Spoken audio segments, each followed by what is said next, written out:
And it looks like we might be live. I think we're live. So, hello. Before we really get started, I want to thank Noel Plum once again for putting me in touch with the academic agent. And I also want to remember to thank Steve McRae for helping to plug this discussion in his great debate community on G+. If you haven't heard about that community or joined that community, you might want to go check it out. I'll leave a link in the description. It's a large G+ community where people come and congregate and discuss all kinds of issues related to the great debate community in one way or another.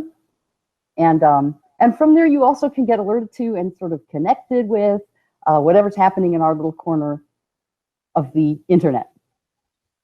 So with that out of the way, Jack, I'd like you to meet capitalist, the academic agent.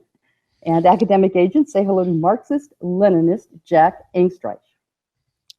Hi. Hello. Okay. Everything all right? Yeah. Everybody sounds good. All right, well, I wanted this discussion to take place after I watched the debate, Socialism versus Capitalism, a couple of weeks ago, maybe 3 weeks ago.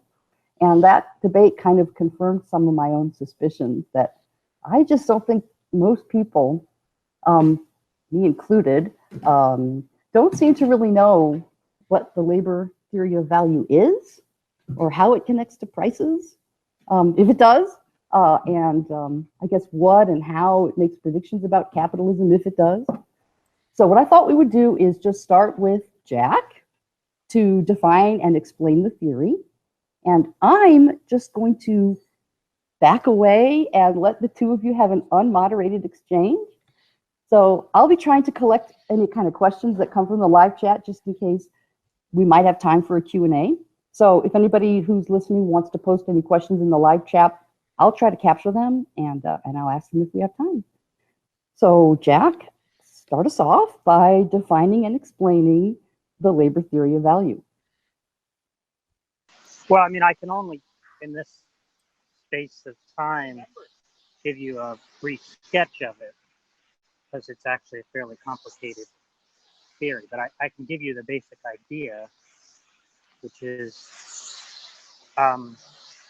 basically it was developed to explain equilibrium prices, or what Adam Smith called natural prices.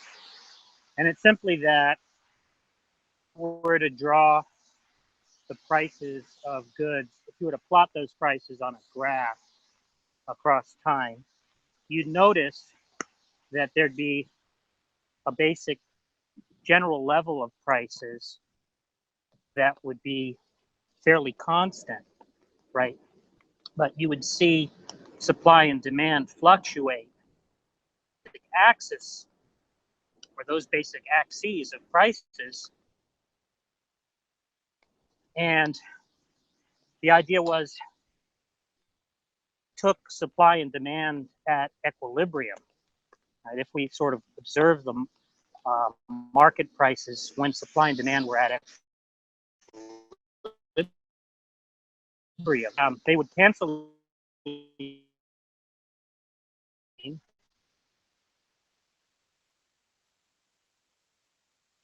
Obviously, fall in conditions of increased or decreased supply. Do you want to check with this mic?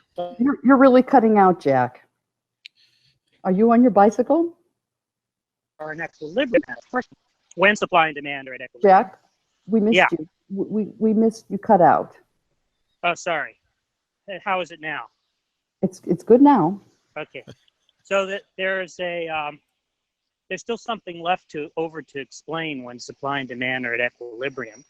They're canceling each other out. And what's left to explain is why market price of a good would be at that level rather than another, right? If we abstract it away from supply and demand forces, right? And so Smith's hypothesis, which is an older one, I mean, it goes back to ancient times. I think it's in Aristotle, there's a labor theory of value.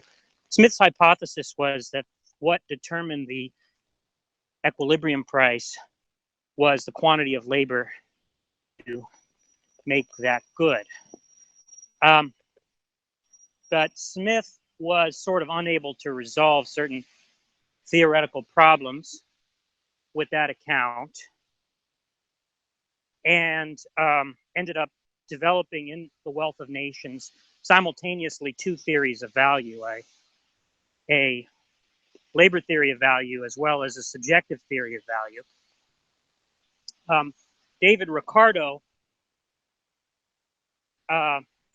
several decades later, tried to resolve some of the theoretical problems in Smith.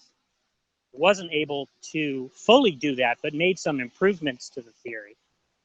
But then Karl Marx, attempted to resolve the remaining problems that were in Ricardo's labor theory of value. And so Marx's theory is based on the idea that, well, first of all, he postulates a theoretical, what might be described as a theoretical unobservable value. And value is meant to explain equilibrium prices. So the basic idea is that under certain restricted conditions, value will coincide with equilibrium prices. But then the question is, what determines value?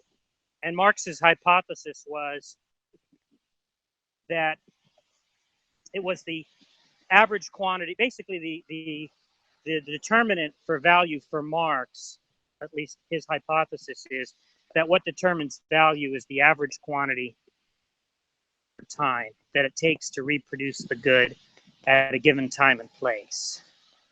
And I think Marx's interest in that believed that if you developed this theory, sort of developed the logical implications of this theory, you could then have a basis by which to predict the laws of motion, what he called the laws of motion of the capitalist mode of production. So the purpose of the labor theory of value for Marx was to describe the laws of motion of the capitalist mode of production. So that's more or less the basic idea.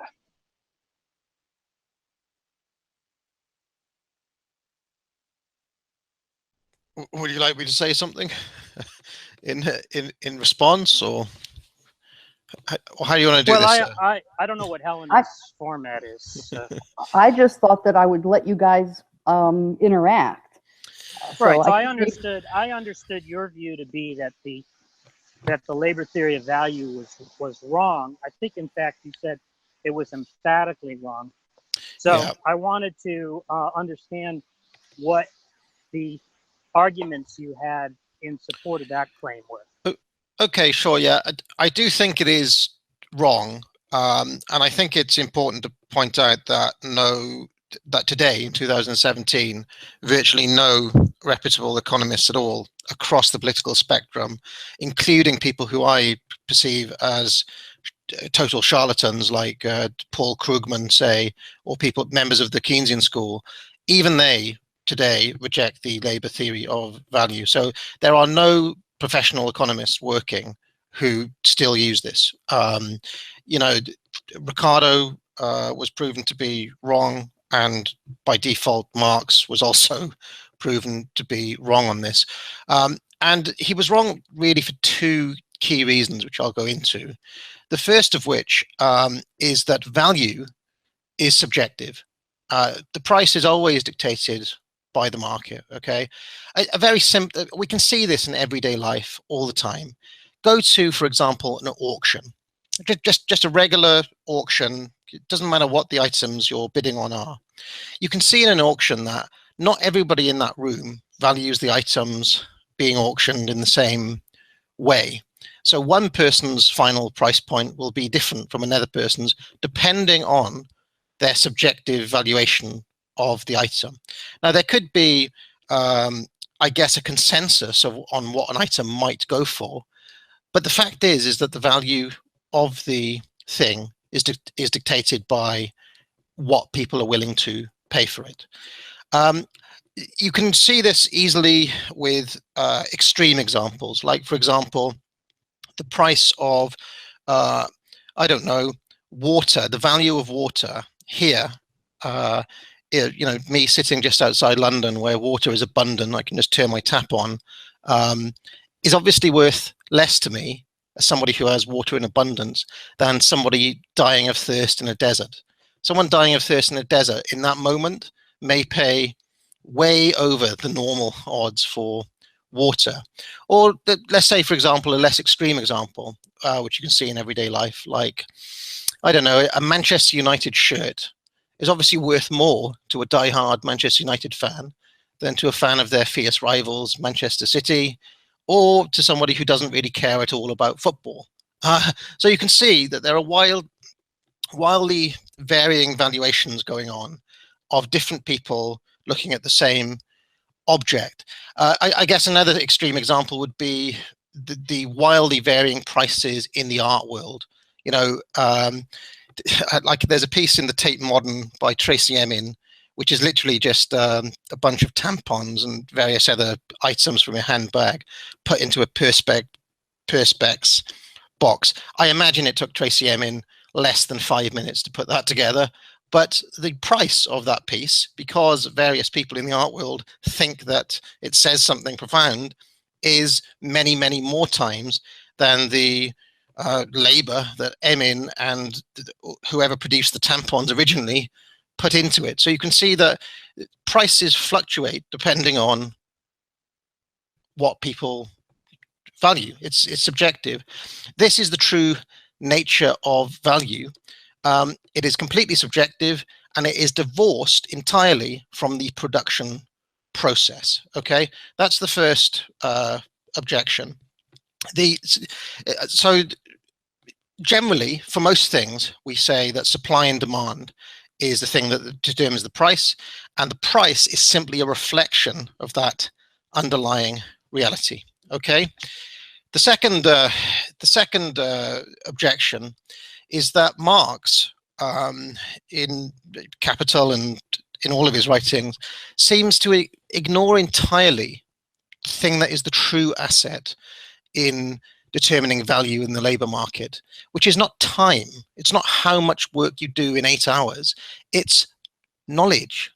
The key value is knowledge. And I always remember this example from when I was a little kid. Okay, I can't remember, I was 10 or 11 years old. My dad is an engineer. And after a period of time, he became quite senior, and he started doing like side jobs for factories elsewhere. Okay, so not his main line of work, but just little kind of one-off side jobs to help out these other factories. And I remember he came home one day and he had a check, and the check had, I don't know, anywhere between like £500 to £1,000 on it. And he was in the factory for all of an hour. And he said to me, son, it's not, you're not paid for what you can do, you're paid for what you know. And that stuck with me. And it's basically true. He was only there an hour, but whatever knowledge that my dad brought to that scenario, brought to that factory, fixed the specific problem that they needed. And that was worth the grand that they paid him for that day. Okay. Another perfect illustration of this, and this is going to sound a bit strange, is a brilliant game that I started playing recently on Steam. You can look it up now. It's called Overcooked. It's a great game. I'd recommend playing it with like a partner, or get 2 or 3 of your mates around. And it's essentially a game where you have to cook soup or make burgers in a kitchen. Okay, and you have to do this within 3 minutes.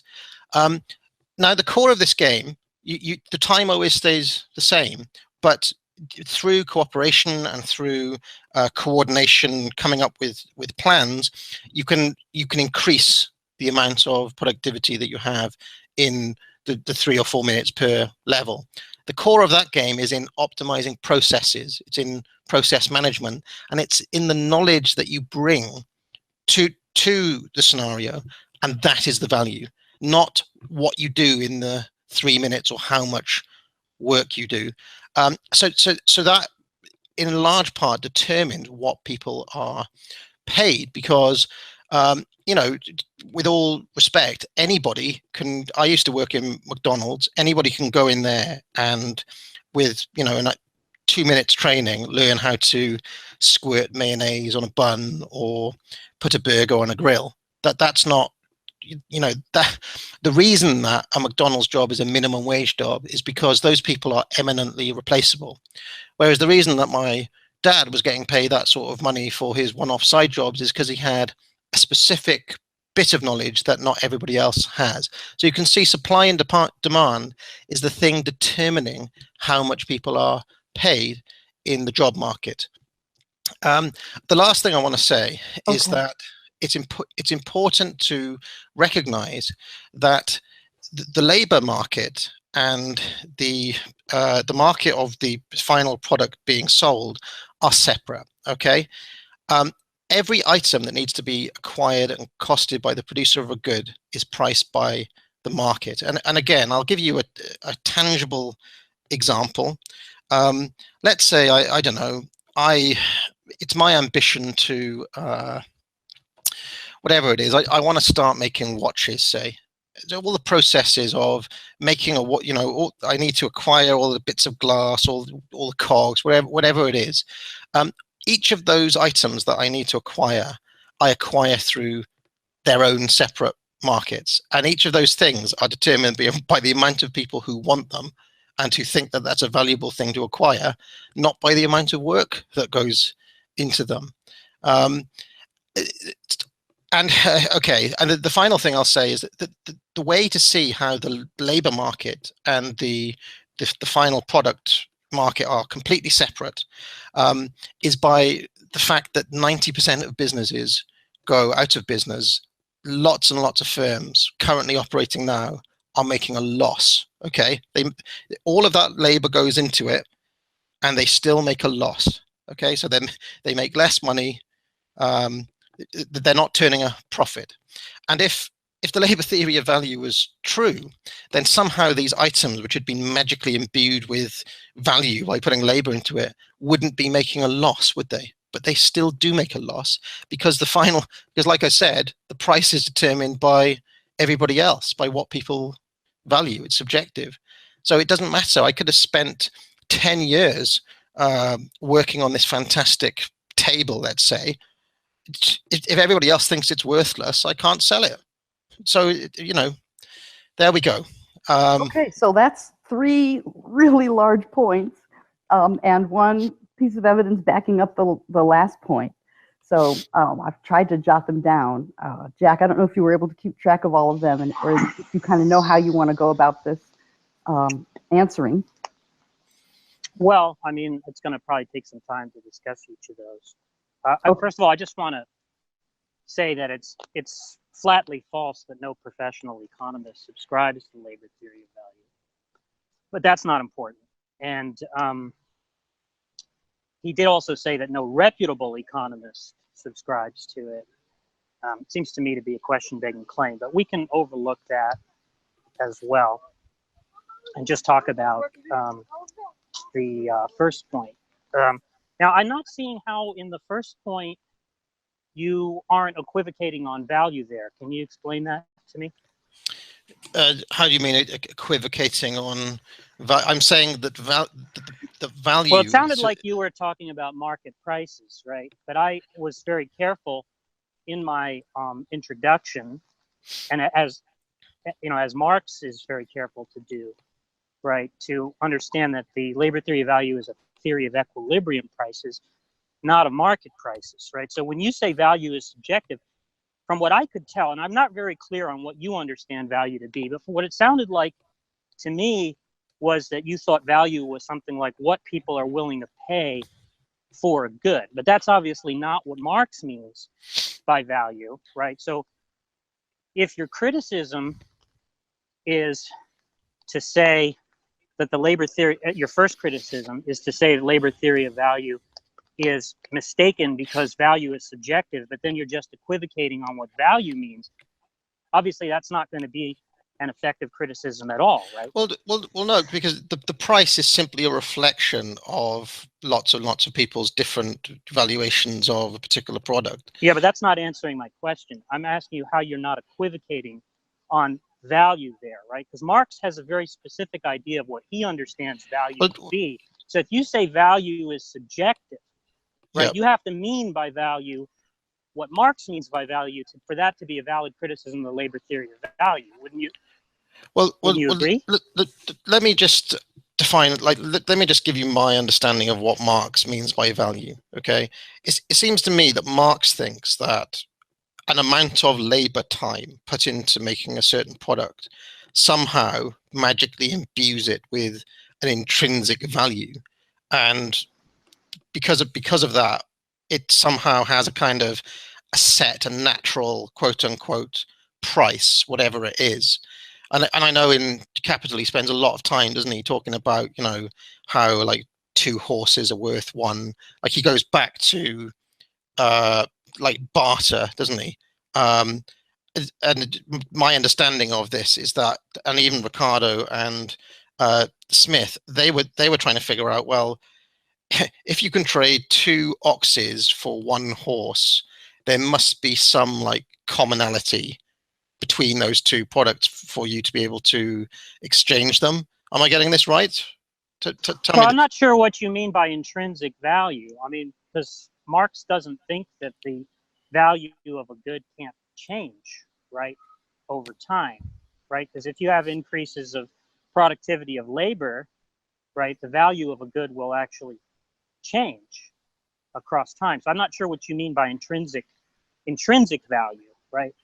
Well, as I said at the outset, just to clarify, right, value is something that's postulated. It's a theoretical unobservable, right, which is a familiar idea in philosophy of science, right, that if we didn't have direct evidence, if we couldn't observe directly a quark or a gluon particle, right, we could postulate such entities as explanatory hypotheses for things that we could observe, right? Because the idea is that by postulating it, it would generate specific predictions which we could observe and which could validate the explanatory hypothesis. They would confirm the explanatory hypothesis. So value is a theoretical unobservable, right? We don't observe value directly in market prices, because market prices rarely coincide with values, right? Now, the idea is that value was postulated to explain equilibrium prices. And again, equilibrium prices are rarely observed, right? What we observe are market prices where supply and demand fluctuations are causing the market price to deviate from the equilibrium price, right? So value is meant to be an explanatory hypothesis that explains equilibrium prices, not market prices. And Marx's hypothesis is that what determines the magnitude of value, right, the quantity of value, is the average quantity of unskilled labor that it takes to reproduce that good at a given time and place. Does that help clarify it? Well, yes, but I still think that it's all, I mean, with respect, just nonsense. Let's go back. It's fine if you think that it's nonsense. I don't have any problem with you thinking that. What I want to get from you, though, is an argument, right, that actually addresses that view, because it seems like if you say value is subjective, right? Yeah. It wouldn't be enough of a problem with that claim that it's merely an assertion, right? What we would actually need to be clear on is that when you say value is subjective, you're talking about the same thing that Marx is talking about. Well, value is determined by the average quantity of unskilled labor. And see, when you were talking about value, I couldn't discern that was what that you were talking about, what Marx was talking about there. And so it didn't seem to me to be in any way a valid criticism of the theory. Well, let's make it very simple. I like to use tangible examples because when we're talking about markets and products and people buying things, it's all in the concrete world, right? We don't need, I mean, to an extent, all of these theories are attempts to describe reality. So I like to stick with reality. So let's take this Manchester United shirt that I was talking about, okay? It seems to me that the value of the Manchester United shirt is how much a kid of like, I don't know, 17 who's an avid fan of that team would be Well, prepared. let me stop you there though, Yeah. because that example is not going to work Oh, why because not? the labor theory of value applies to a restricted set of goods that are available on the market, right? And so Oh, the right. basic idea there is that they're freely reproducible goods that are produced by value producing labor, right? And the idea also is that those goods are not going to be things like most services, for example, right? So labor theory of value doesn't attempt to provide a theory of the prices of Rembrandt paintings, of insurance premiums, what you pay accountants, what you pay commercial artists, etc. Restricted class of commodities, right? So a more straightforward example would be something like a loaf of bread, an airplane, Okay. an automobile, a So pile of it can't, gold, let's just get or this right. oil. Your theory can't do the Manchester United shirt. It's not a theory of those types. It's not a theory. See, those for Marx, those prices, those goods don't actually have equilibrium prices because Right. they're not freely reproducible goods, right? So, so what he's trying to do is offer a theory of those types of goods. So hold on. Why isn't the Manchester United shirt a freely reproducible good? Because it's copyrighted and under intellectual property rights. Is that right? Well, that's part of it. Why else? Well, I I mean, mean, the thing is, I don't. What is the actual product that's being sold to your mind? well, it's obviously some fabric, probably made in China or India or somewhere. Yeah. So if there was no copyright, right, and Yeah. if there was no trademark, uh, uh, or any kind restricting production of that good, right, then I think what we would expect is that if other producers were to enter into the production of that, right, the price of the good would basically fall to its cost of production, all other things being equal, right? Okay. But that's exactly what Marx's theory would say would happen. I'm really struggling with this because I'm looking around this room and thinking that the vast majority of products that I can see around me that can be bought in real life are much more like the Manchester United shirt than the loaf of bread. So now you're saying that the labor theory of value only works for a very small amount of products. Well, I don't think it's a small amount of products if you were to add it up. I mean, if you could figure out some way to measure, some common measure, I think we're talking about a massive amount of products. But yeah, even if it were the case that it were a small number of products, that wouldn't be a criticism of the theory, right? That wouldn't say that the theory is nonsense or false, right? Which is or emphatically wrong, as you put it, right? Well, it does because because it seems to me that if in all those cases the value doesn't work in the same way that you're describing, and you're just kind of hand waving them and saying, "Oh, well, it doesn't work for those." But I'm not hand waving, right? Marx says that suggests that value doesn't work in them.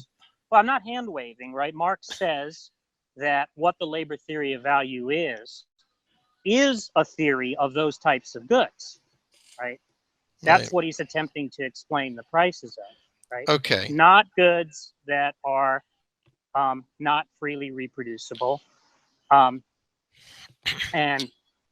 basically not goods that produce Well, we can leave aside the other issues because those haven't come up. So. Okay, so let's pretend I'm a baker then. Okay, let's do it with bread since the Manchester United shirt doesn't count. Okay, so I'm a baker and I've been making a decent living just on my own. Okay, I've been running a fairly successful little bakery down the high street there, making my bread. But I'm finding that as my business has grown, I need to take on an extra member of staff because I just don't have enough time in my day to knead all the dough and, I don't know, grind the wheat down like what the bakers do.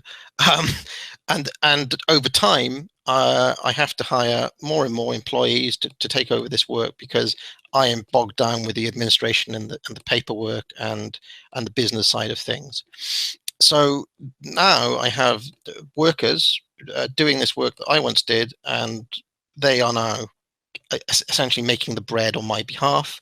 I pay them a wage, and the wage I pay them is based on, I don't know, the amount of people who can knead bread in the town, let's say, who can knead dough.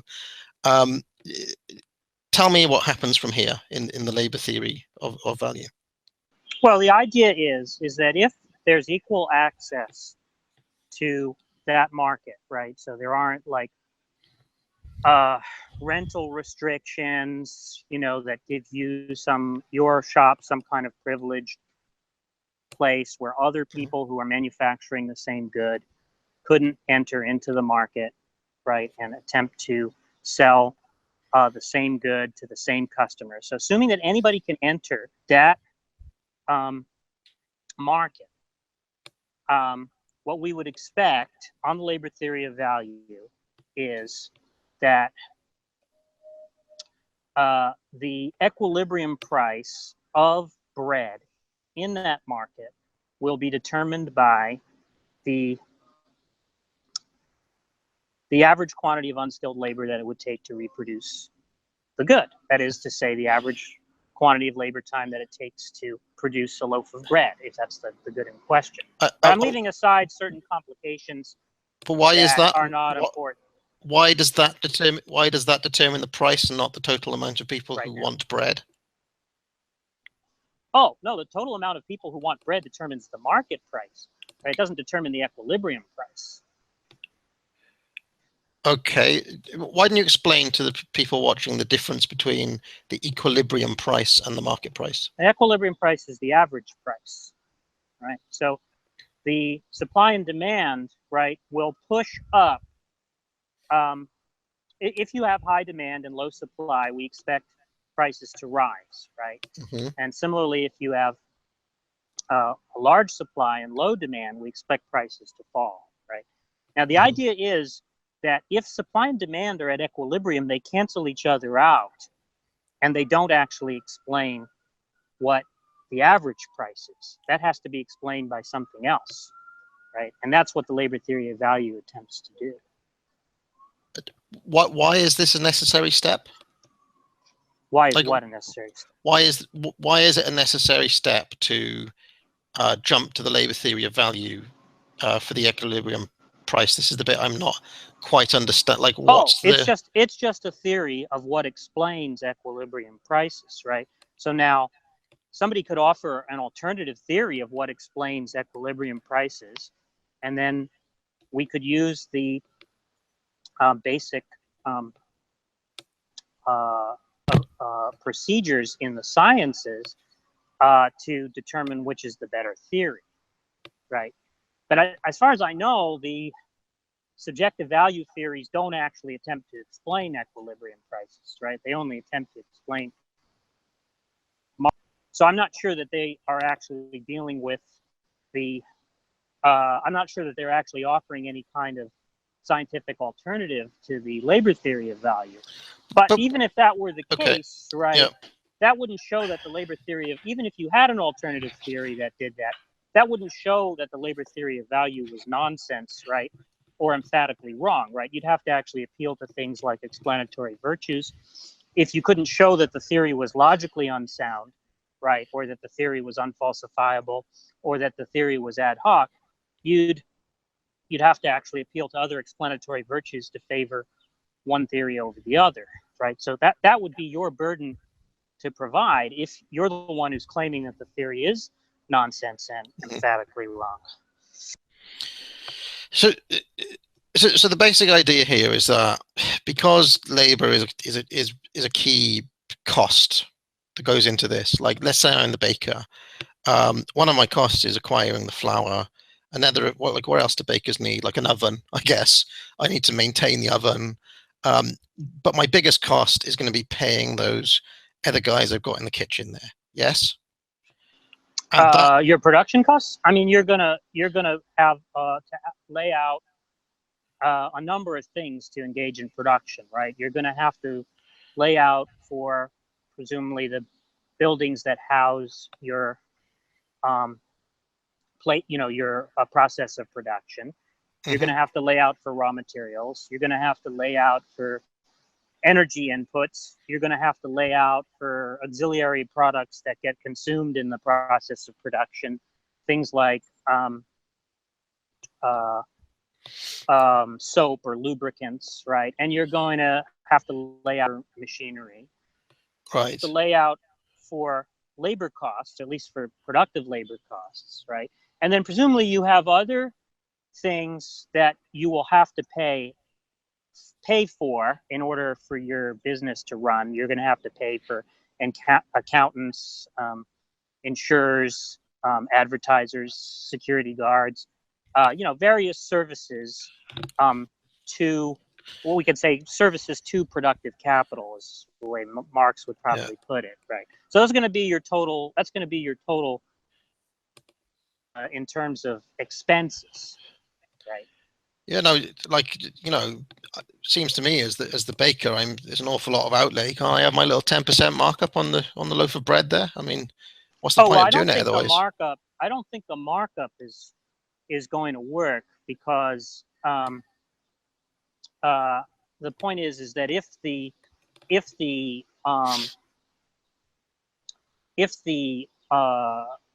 good is freely reproducible, right? Other producers are going to be able to eliminate your markup, right? By markup there, I just mean markup above value. Yeah. Right. So you might be able, in conditions of restricted supply, right? If you have like privileged access to some market, you might be able to mark up your goods above value. But if other people enter the market and see that you're able to earn a higher rate of profit than the average by producing that good, they're going to have an incentive to enter that market and produce the same good and try to capture some of those surplus profits, right? And so that's going to eliminate your markup. Well, not really, because I mean, you're kind of suggesting here that it's impossible for a baker to make a profit, which is no. The labor theory of value is a theory that there can be profit even when there's no unequal exchange, which is to say no markup, right? The idea behind markup is that there's unequal exchange, right? You're able to charge more than you paid for, something like that, right? Yeah. But Marx doesn't actually believe that the origin of profit in capitalist economies lies in unequal exchange, right? He thinks that the origin of profit comes from surplus value, right? Now, surplus value is the differential between the quantity of value that the worker produces in the workday and the value of his labor power, which is to say his wage. So the basic idea is, let's say a worker contracts to work an 8-hour day, right? And let's say that the wage for an 8-hour day is $50, right? That wage represents a certain quantity of value, $50 worth of value, right? But the worker in the workday, let's say in 4 hours, produces $50 worth of value, right? But he still works another 4 hours.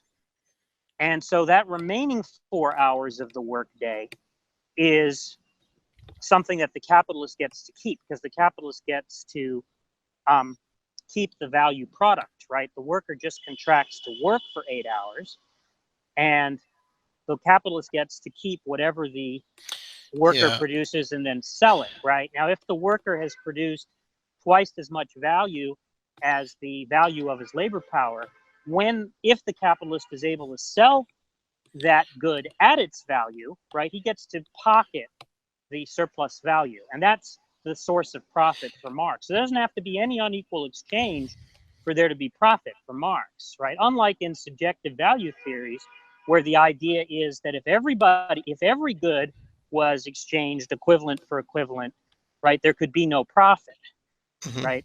It's profit only comes about through unequal exchange on subjective value theories, right? That's not Marx's view. No, okay. So, but on Marx's own terms, I do have a lot of questions, and I've always had these questions of this. So I'm the baker, okay. You just went through all of my costs on top of the wage I'm paying this skivvy in the kitchen, okay. It's not true, is it, that the worker in the kitchen produced all of that value? The value was produced. The product. Oh, I see. Yeah, so you're right. Well, okay. So let's clarify that. So, as far as things like capital inputs, right?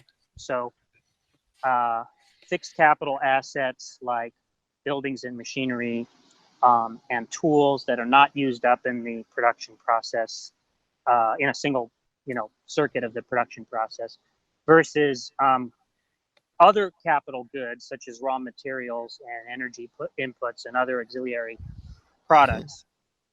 Those are understood by Marx to contribute to the value of the good, right? But he thinks that all of those inputs are themselves decomposable into quantities of labor time, right? So there's an average quantity of labor time that it takes to produce a building, that it takes to produce an oven, that it takes to produce flour, and so on, right? So that's going to contribute to the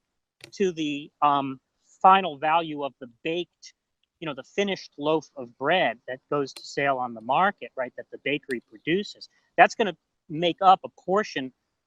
Those capital, the price of those capital inputs, is going to make up a portion. Well, I guess I should say the value of those capital inputs is going to make up a portion of the total value of the finished product, right? And then obviously something is added to that on Marx's view. Something is added to that by the labor that the laborer performs on those raw materials those machines. This is totally incorrect, though, isn't it? Like, let's say I'm a baker, okay, and I've got like the bog standard red brick oven. That can churn out, I don't know, 10 baguettes an hour, okay, with my man there on £50 a day, putting in the baguettes, getting out 8 an hour, okay. Baker down the road has just got the super bake oven 10,000 that can do 100 baguettes an hour. Okay, I'm going to want to get a better machine than him so I can outcompete him. And the value of the oven comes from how much I want to beat that guy. It doesn't come from the labor that went into the oven. You mean what you're willing to pay for that oven? Is that what you mean by value? What I'm willing to pay is an expression of how much I value. Yeah, but the labor theory of value isn't a theory of what you're willing to pay, right? It's a theory of what the equilibrium price of the oven is going to be, right? So that wouldn't be an argument against the claim that Marx would make, right? But who cares about that? I'm talking about, I'm a baker. I don't give a shit about Marx. I want that oven, okay? Well, you presumably are going to want to pay less for the oven, right? Than you want to pay as little as possible for the oven. I want to pay as little as possible, but I want it more than that guy. And if it's between me and him, I'll pay more. I'll bid more. Yeah, but the fact that you're willing to pay more because you have some. So, but why would you have to pay more? I'm not understanding. If you had access to a free market, right, you'd only have to pay the average price, right? I guess if there were a shortage of ovens on the market, you're saying you'd have to pay higher than the average price, right? Right. And you'd be willing to, but that's perfectly fine. Marx isn't saying that people aren't willing to pay more than the average price. He's just saying that what determines the average price is the quantity of labor time. Right, so I'm not seeing how that's an objection to because the value of that oven that I'm buying that makes 100 baguettes an hour could have taken the company the same as it takes the company who made the red brick oven. It's just that one is no, worth I think you're misunderstanding. So it's not the price that the capitalist has paid for the oven that determines the value, right? Or that contributes to the value of the loaf of bread. It's the value of that capital input that contributes to the value, right? So you might have paid $100,000 for an oven that the equilibrium price of is, let's say, $10,000, right? That's not going to make your bread more valuable. The fact that you paid $100,000. Right, right? But It's going to be the average price of the oven, the $10,000, that's going to be contributing to the value of the finished loaf of bread in that market. The thing I'm not understanding here is that it could take, like, let's say the red brick oven I've got already took 4 hours to make by Oven Manufacturers Inc., and the 10,000 and the super duper one also took 4 hours to make. The fact that one is a lot better than the other and I'm willing to pay more for it isn't based on the amount of time it took them to make the thing. I mean, I don't understand why the time is an element, because it obviously isn't. Like, I'm a baker. If you maybe this will help clear this up.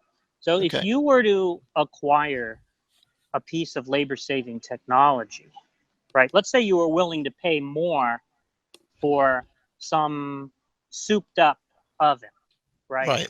That would reduce the amount of workers that you needed to employ in order to make the same amount of bread, right? Now, presumably, that would only be to your advantage to do if it reduced your total costs, right? Right. Yeah. So the idea is that you would end up paying less in total because you'd be saving on labor costs, and presumably you'd be saving more on labor costs than you would be paying in the extra outlay for the more expensive machine, right? But now you're making a different argument. Now you're saying that because yes, the value of the oven is, to me, that it can produce more an hour, and possibly means I have to pay fewer workers to do it. But what that's going to allow you to do is to actually produce loaves of bread at a lower cost of production than your competitors. Right. But do you see what I'm saying? Is that no part of that has anything to do with the amount of time it took to make the oven in the first place. It's to do with what I can do with it. It's because I want it to use it. Well, no. But the thing is, we need to distinguish.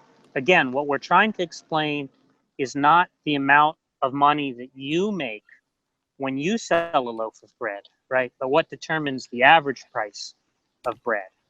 Now, see, the thing is that if you're able to produce bread at a lower cost of production to your competitors, right? That is going to incentivize your competitors to adopt the same labor-saving technology that you've adopted, right? And so what I'm saying is, or what Marx is saying is that once that labor-saving technology becomes generalized in that sector of production, then the value of a loaf of bread will fall. But like in yes, it will. The value of the price of bread will fall, but it's never going to reach this equilibrium. It's never going to reach this point that you're talking about, because all that will happen then is that some bright spark will come up with the super duper duper oven. Well, I don't, what point did you think I was talking about? All I was saying was that you can gain a short-term advantage in the market against your competitors, right? Yeah. Vis-a-vis your competitors, you can gain a short-term advantage over them by adopting labor-saving technology that they haven't adopted yet, right? Because you can then produce a good such as loaf of bread at a lower cost of production than your competitors, right? And so you can earn higher profits, you can outprice them in the market, et cetera, et cetera. Now, all I'm saying is that once your competitors have all adopted that labor-saving technology, right, which is going to increase the productivity of labor generally throughout that sector of production, right, allow you to produce more bread per hour for fewer workers and fewer production costs, that's going to cause the equilibrium price of a loaf of bread to go down, all other things being equal, right? So I'm not sure what you're disagreeing with there. But well, I don't disagree with it that the price of bread will go down. I just disagree that it's got anything to do with the amount. I disagree that it's got anything to do with what you're calling labor time. So you think the thing that is creating value here is the fact that I'm pumping out like 100 bread per hour as opposed to 10 bread per hour. Is this basically what it boils down to? It's the quantity. So remember that the value of a good on the theory is determined by the average quantity of unskilled labor that it takes to, average quantity of unskilled labor time that it takes to reproduce that good at a given time and place. But the way that that's computed, right, is that you have to take into account the capital inputs, which are measured in quantities of labor time, right, as themselves contributing to the value, right? So the capital inputs, right, what you pay for in machines, machinery, buildings, raw materials, energy inputs, auxiliary products, etc., right? That contributes to a portion of the value of the finished good. The additional quantity of labor that the labor performs on those raw materials with that machinery and with those tools, right, contributes something to the final value product. Yes. So in this calculation, is my super bread oven that I've bought worth the 4.5 labor time that it took to make it in the first place, or is it worth, I don't know, the 10,000 labor time and whatever that it could potentially produce for me over the next year? I think the basic idea is that in general, right, labor-saving technology is going to be more expensive, right? That the souped-up machine, the machine that allows you to dispense with workers, is probably going to be require more work to produce, right? I think that's generally the case. I mean, sometimes people discover ways of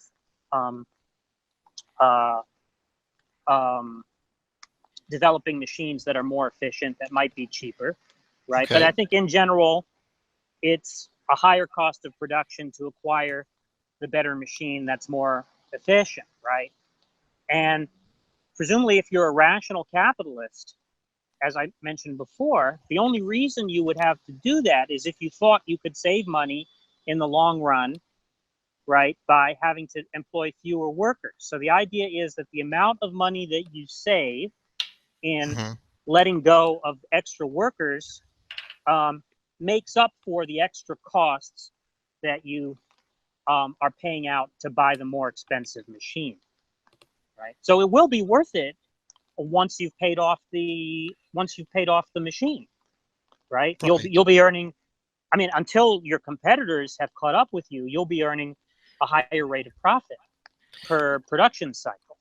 So when you do this calculation, it's not the amount of time that went into making the machine that you've bought. It's the amount. No. What determines the amount? What it determines the average price, that is, say, the equilibrium price of the expensive machine, the more expensive labor-saving machine, is going to be the quantity of labor time that it takes to produce that machine. That's the reason why it's more expensive. presumably. So going back to our scenario, you're saying that when I said my old red brick oven took 4.5 hours to make, and the new super duper one took 4.5 hours to make, you're saying that in reality that doesn't happen. That the super duper No, oven that would could happen. That could happen. But the point is that if you adopted a new technology that cost the same as your old technology, but was more efficient with respect to labor, right? The reason why you would earn a higher profit in the short term is because you were employing further laborers with that same technology. And once that technology becomes generalized, the value of the good will go down because, again, the cost of productions is lowered because you've gotten rid, even with the same capital outlay for constant capital inputs. Even though that's the same as it was before, your outlay for labor is going to be smaller. So you've reduced your cost of production. That's going to cause your value to go down. Value of the finished good to go down. Yeah, yes, but I mean, you still have to work in the real world where supply and demand are constant factors, and well, but the theory doesn't contradict supply and demand, right? It's just saying that supply and demand doesn't explain the equilibrium price. It will explain the market prices, right? It will explain why the market prices can be higher or lower than the equilibrium price. So none of that is being contradicted by the theory. So what is the point? Because given that in the real world the equilibrium price is basically never reached, what is the point of this? What is the point of pointing this out? What's the ultimate end game? The idea, as I said at the outset, was that Marx believed that with the labor theory of value, he could discover the laws of motion of the capitalist mode of production, which is to say, essentially a set of macroeconomic trends that would describe capitalist economies in the long run. That's the basic idea behind the theory. But it only works for a certain subset of items, which didn't include a lot of the ones I listed. No. The labor theory of value is a theory that understands only a restricted set of goods as being described as being explained by that theory. But the point is that with that theory, you can actually predict trends with respect to the entire capitalist economy across time. So I guess the obvious question is that Marx was writing in the 1850s, 1860. He was a man who never worked, as far as we know. He had a friend, Engels, who was the son of a factory owner, but Marx himself never worked in that factory. He was essentially a man trying to look at factories and the Industrial Revolution era London and figure all of this stuff out about production and so on. Okay, despite having never been involved in any of these industries, he just came up with these theories that we've been trying to make sense of today. Now, obviously, in his world, there were a lot of items that were reproducible, like bread that we've been talking about. But now in 2017, when I look at the real economy and I look at all of the things that drive, especially Western economies, it feels to me that the vast majority of items on the market are more like the Manchester United shirt than they are like bread. I mean, even when you think of the big companies out there, like your Microsoft and Google and digital marketing and PR and all of these other industries that don't seem to be accounted for in the labor theory of value, these all form a real... I should clarify. So the labor theory of value doesn't attempt to give a theoretical account of what determines the prices of those types of goods, right? It doesn't attempt to theorize why a Rembrandt painting sells for $100 million, why a Manchester United shirt sells for much more than it would if there was no trademark, right? And so forth. But that doesn't mean that that the labor theory of value doesn't generate certain predictive expectations with respect to the economy as a whole across time, right? So it wouldn't matter that, let's say for the sake of argument, that the quantity of goods that are specifically explained by the labor theory of value, right, if we could figure out some way to measure that, has declined as a proportion of the total goods produced in the world economy, right, over the intervening 150 years, right? Even if that were the case, it doesn't follow that the predictions that the theory makes about capitalist economies as a whole would cease to be operative. Can I, because I still don't have a sense of what counts and what doesn't count. Can I go through some real life items just for people like Sure. watching to? Okay, so the Manchester United shirt doesn't count. How about can Well, of I Coca- mean, I think you could say that you could say that to a limited extent, the labor theory of value explains Manchester United shirts, right? Because it might be a shirt that is pretty much like some standard order shirt that anybody could make, right? And so you might say that that's going to determine the average cost of production, but that the good is always going to sell far above what its value would be because of a monopoly element in the pricing, right? So I wouldn't say it's totally outside the purview of the labor theory of value. It's just the point is that it's not technically a truly freely reproducible good because nobody else can sell a Manchester, or at least legally, can sell a Manchester United shirt or jersey, whatever it is. Okay. So there's going to be a monopoly element to pricing, right? And obviously, monopoly elements in pricing will distort prices. That's the same thing like supply and demand. It causes. They don't have a monopoly, do they? They have a. They're in competition with all the other football team shirts. No, but what they have a monopoly on production of that type of shirt, right? Okay. Nobody else can produce that type of shirt, right? I assume it's illegal to do that, right? And this is what I'm getting at. So, like, nobody else legally can produce a can of Coke apart from Coca-Cola.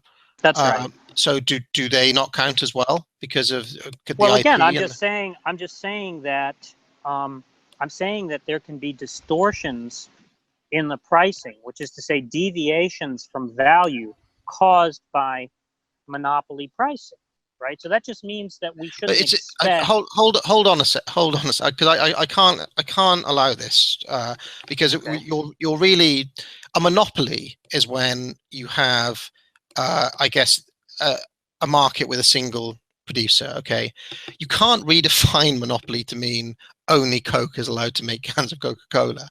But that is a monopoly. They have a monopoly on Coke production, Coca-Cola production, right? Yeah, well, they have a, yeah, but that's like saying I'm the baker and I've well, look, got. it wouldn't mean anything. It wouldn't mean anything at all, right? If people didn't think there was a difference, right? Because Coke has a special formula, right? It has like some kind of secret formula, and so people say that it tastes different from Pepsi or RC Cola or whatever, right? So that's the reason why it matters. Now, there are some goods where there'll be a different trademark on the good, right? But it's not going to actually make a difference to consumers because they'll say it's just the same good. It just has a different company that produces it. But for all intents and purposes, it has what Marx would call the same use value, right? In those cases, we wouldn't say there was a monopoly.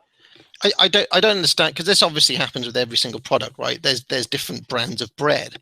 Some people might love Hovis, and other people, I don't know what your American brands of bread are, but there are different, and there are people who, swear by a certain type of bread. I like this one, it tastes nice. Well, that will allow the pricing to be distorted by that element, right? That's all that I'm saying. I mean, that I don't see that I'm saying anything particularly controversial there, right? It's just like take a drug, right? Now, when a drug is under patent, in the period that it's under patent, right?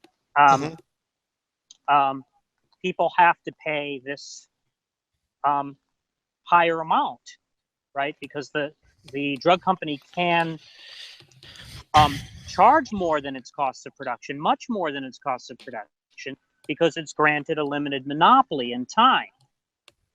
That good. But once the patent expires, right, people are going to be able to enter that market. And that's going to, if consumers don't see that there's any difference between who is producing the good and they're just looking for the cheapest price that's available, everybody is going to converge on the same set of prices under those conditions, right? And that price, Marx is going to say, going to be determined by the average quantity of unskilled labor time that it takes to reproduce that good, right? It's just going to fall to its value, right? So it's the same thing with Coca-Cola. If Coca-Cola's secret formula, right, was to suddenly be no longer allowed to be secret and anybody else could produce Coke, and let's say Coke was earning a higher rate of profit than Pepsi because people preferred Coke to Pepsi, and they were willing to pay more for Coke, even though Coke cost just as much to produce as Pepsi cost to produce, right? Nonetheless, Coca-Cola was able to charge more because people preferred the taste of Coke. Well, if Pepsi could then enter the market and produce a Coke facsimile, right, we would expect Coca-Cola prices to fall under those conditions. I think that's exactly what happens. I don't think I'm saying anything that's proprietary to Marx there. I think any mainstream economist would agree with that analysis. Okay. So it seems to me that the value, like since we're talking about real world examples, that the value of the Coca-Cola can isn't coming, like it's not really coming from the labor time that whoever produced the liquid, the unskilled laborers who went into whatever they do in a Coke bottling factory. It seems like the value is also coming from all of the people who, obvious part of it is coming from the person who made the original recipe, which I saw in Atlanta. But could he continue to charge more for having made it if it was not under patent or trademark?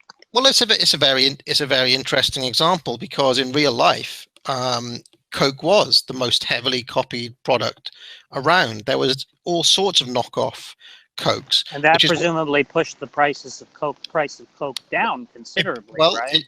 It pushed it down, but then when I forget his name, but with the original guy who came up with the recipe, he basically was forced to sell to a venture capitalist group, and I guess died in fairly ignominious circumstances, i.e. he no longer owned the rights to the company. Where Coke really differentiated themselves, they were in this market with all these different copycats, with all these different other cola companies, Jack's Cola, all of these, and their innovation was in branding. It was in but that's not advertising. That's not contradicting anything that I'm saying, right? I'm granting that branding, right, can allow for people to charge more for a good than they would be able to otherwise, right? But right. But that's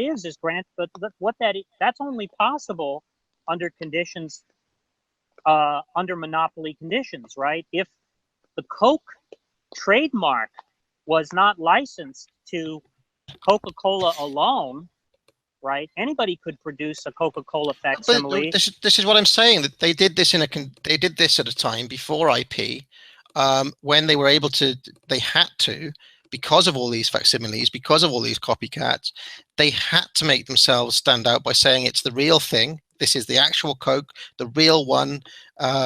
You know that you'll get it when you buy this.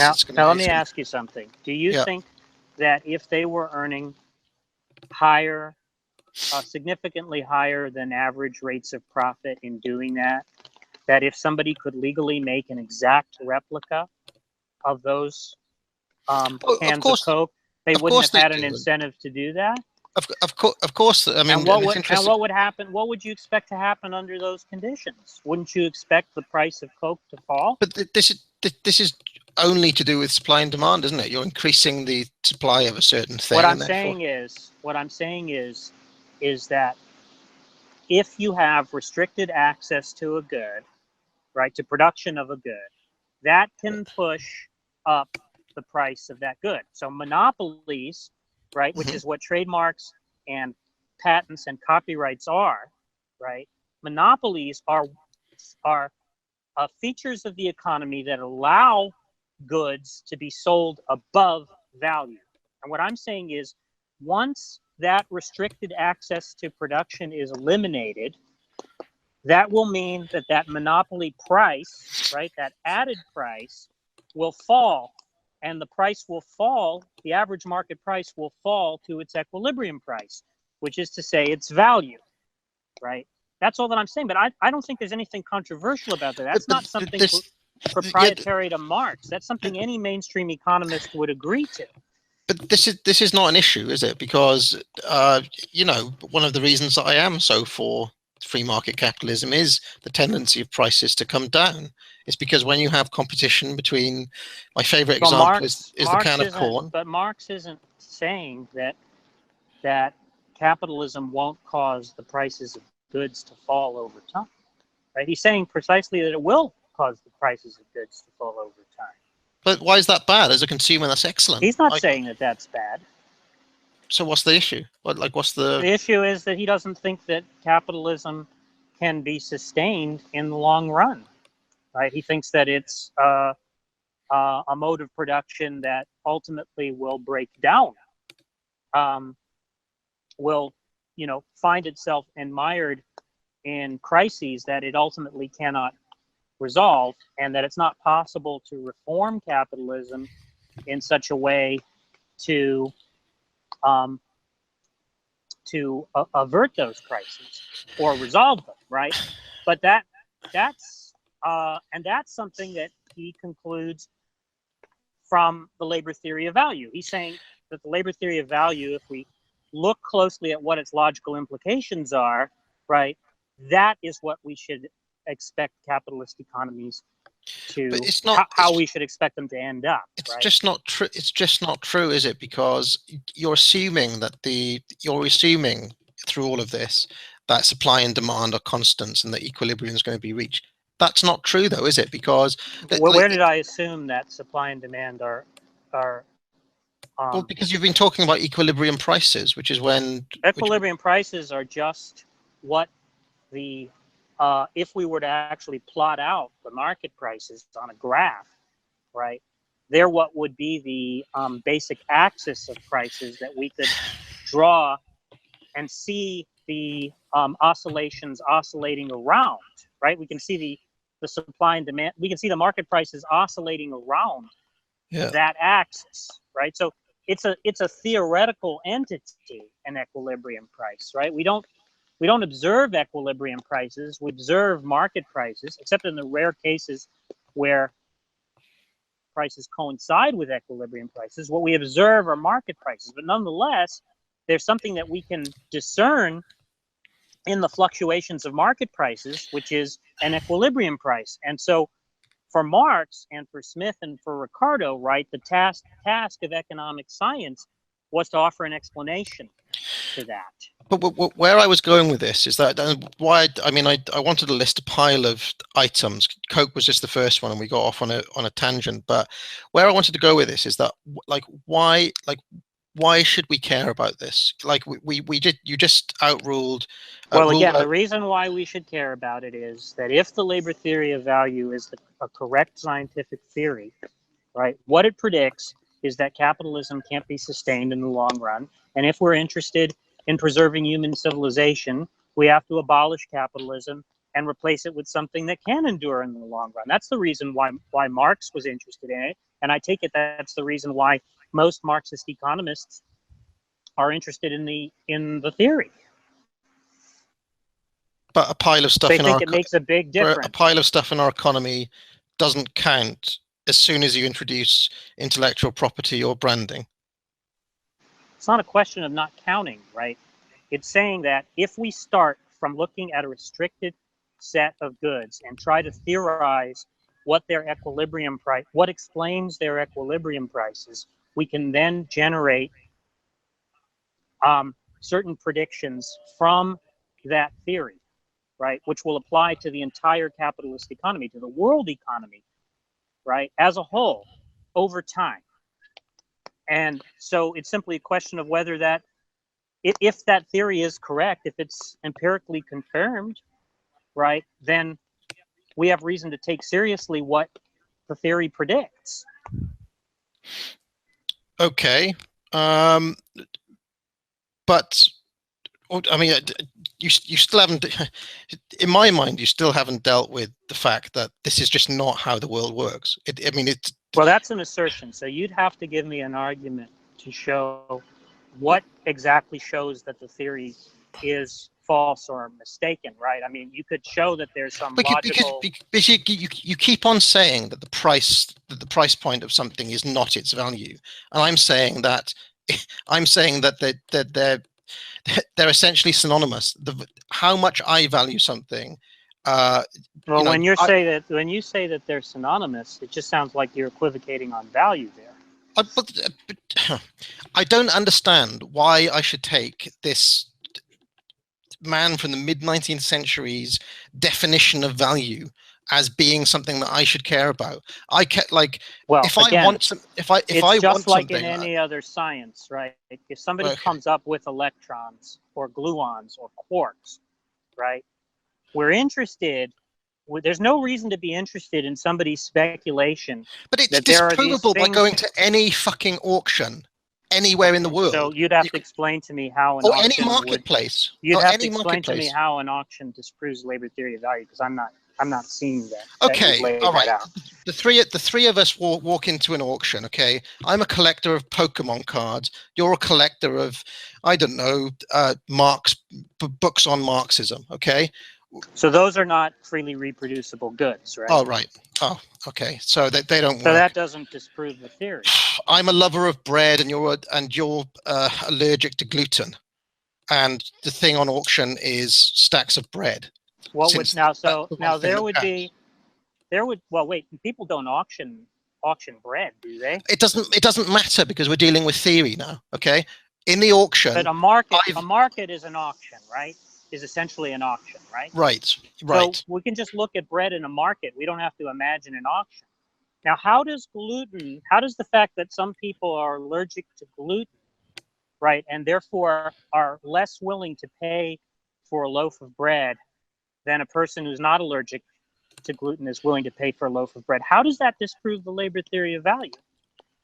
Because Marx, that's just going to be a difference of supply and demand, right? That just means some people are going to be less willing to pay to buy bread at its value, which is to say at its equilibrium price. It's nonsense. Well, again, saying it's nonsense isn't an argument. It just comes down to how saying much it's rubbish is not an argument. Just be quiet a So what you second, have okay? to do- It doesn't matter. Just be quiet a second. It doesn't matter, okay? It doesn't matter how much time went into making the bread, okay? All that matters is how much I'm prepared to pay for the bread today, and how much you're talking about market prices there, but that's because not what the that theory is value, for fuck's sake. That well, again, is that value. just sounds like you're equivocating on value. I'm not We've addressed that. equivocating, for fuck's sake. Okay, I'm not so equivocating on when- value. so then you value tell me- is subjective. Value is subjective. And is that what Marx means by value? When I he don't says, give a fuck what Marx. so then you're just fucking using care the what term. Marx So thinks. you're care. just using the term value to mean something different from what Marx means. I don't and give when a you shit say- what Marx thinks about that. This is how value works in the real world. Again, when Go you on say eBay this is how value works in the Go real on world, eBay. Go on Again, eBay right now, and you can again, see. again, when For you fuck's say sake. this is how value works in the real world, do you mean by value the same thing that the labor theory of value means by value, or do you mean something else? Because if you mean something else, you are not addressing the theory. I mean, not how much people criticizing the want theory. how much people want something as That an determines the expression of market their price, value. right? That determines the market price, right? Now, how many times have we gone over the fact that the labor theory of value is not a theory of market prices? So what does it explain? What does it explain? It explains equilibrium prices. Do you deny that there are such things? In the real world, they are very seldom reached, if ever. What difference does that make? Because we are talking about the real world, a description of reality. Equilibrium prices are part of reality, right? They're just not observed. All right. Right? Gluons are part of reality, presumably. So are quarks, right? So are electrons, right? Presumably we don't observe those things directly. We postulate them as theoretical, as a type of theoretical explanans, right? In order to explain other things, right? So the idea of value is exactly like that. We posit value in order to explain other things. That is, to explain the laws of motion of the capitalist economy as a whole.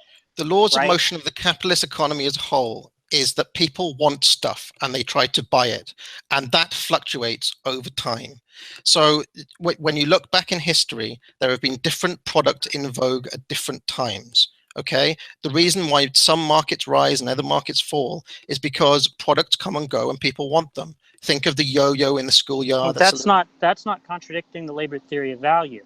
Right? Labor theory of value isn't saying that that isn't true, right? So adducing that as some kind of evidence that the labor theory of value is false or mistaken, right, is just not to the point at all. You need to show. Let me try to explain to you, right? Let me try to explain to you how you can criticize a scientific theory. There's only a few options available to you, right? You can show that there's a contradiction in the theory, right? No, I'm not having this debate on your terms. I'm not having this debate on your terms. Well, wait a minute. So do we disagree? Do we disagree about what makes a scientific theory a good theory?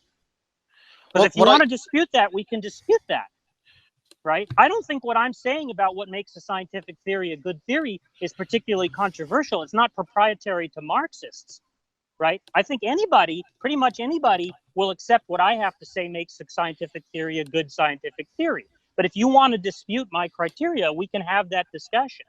I'm saying that this definition of value that you've been going through isn't correct, and it's falsifiable just by looking at the real world and how prices work.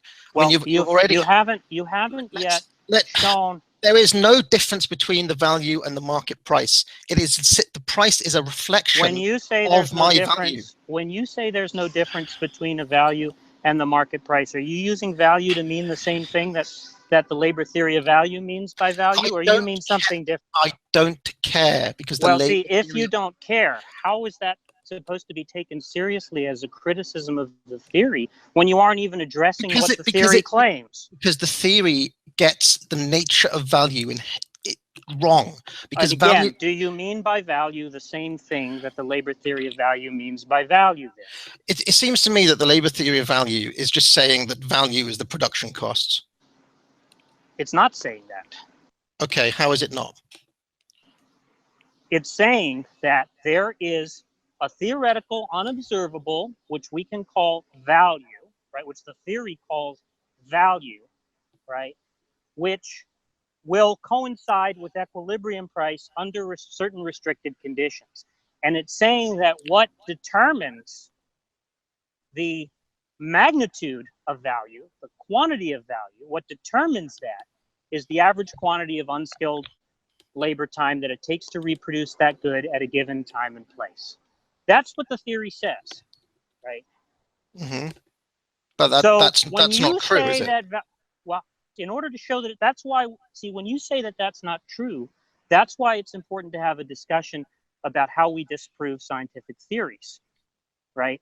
And I was offering you a list of criteria by which you could attempt to do that, right? You could say, you could A, show that the theory is logically self-contradictory. B, you could show that the theory was unfalsifiable, right? You could C, show that the theory was ad hoc, right? Or 4, you could show that the predictions that the theory makes have been empirically falsified, right? You haven't done any of those things. Now, if you'd like to do one of those things and you're successful in your argument, you'll have shown that there's a problem with the theory or that the theory is false. I invite you to do that. Let's move on to my second point, okay? Because I don't think we're going to agree on this. All I've done is point to reality and say the world doesn't work like this. If that doesn't falsify your theory, I don't know what else does. Well, but in order to say that the world doesn't work like this, right, you'd have to show me how a specific prediction that the theory generates has been empirically falsified. And you haven't done that. That's what your task would have to do in order for your first point to go through. But you just keep equivocating on value. Yeah, because it's a fundamental thing. I will not agree that value is produced in the way that you're saying. You can say that you don't agree with the theory, right? Now, when somebody doesn't agree with a theory, what they do is A, show that the theory is logically self-contradictory, right? Or B, show that the theory is empirically falsified. I've said that value doesn't work in the way that you have defined it. That's you get just value an assertion. Wrong. What I've it's asked just you to wrong do, out of the gate. Again, you just keep repeating the assertion. What I'm asking you to do, right, to show that the theory is false, is to show me a specific prediction that the theory makes and show me empirical evidence that that theory is false. You haven't done that. That prediction is false, rather. Okay, so right. So you want me to come up with empirical evidence that value doesn't work in the way that you... Yeah, if you don't have a logical objection to the theory, if your objection to the theory is not that it's empirically unfalsifiable, if your objection to the theory is not that it's an ad hoc theory, right, then presumably your objection must be something like that the predictions generated by the theory have been proven false, right? So you'd have to show me a specific prediction that's generated by the theory and show me the evidence that that prediction has not come true, right? Okay, so do bread manufacturers fail to make money in 2017? That's not a prediction of the theory, so that wouldn't be material. So what was the prediction of the theory that it would come down to the point where capitalism has broken down? Has that happened in 2017?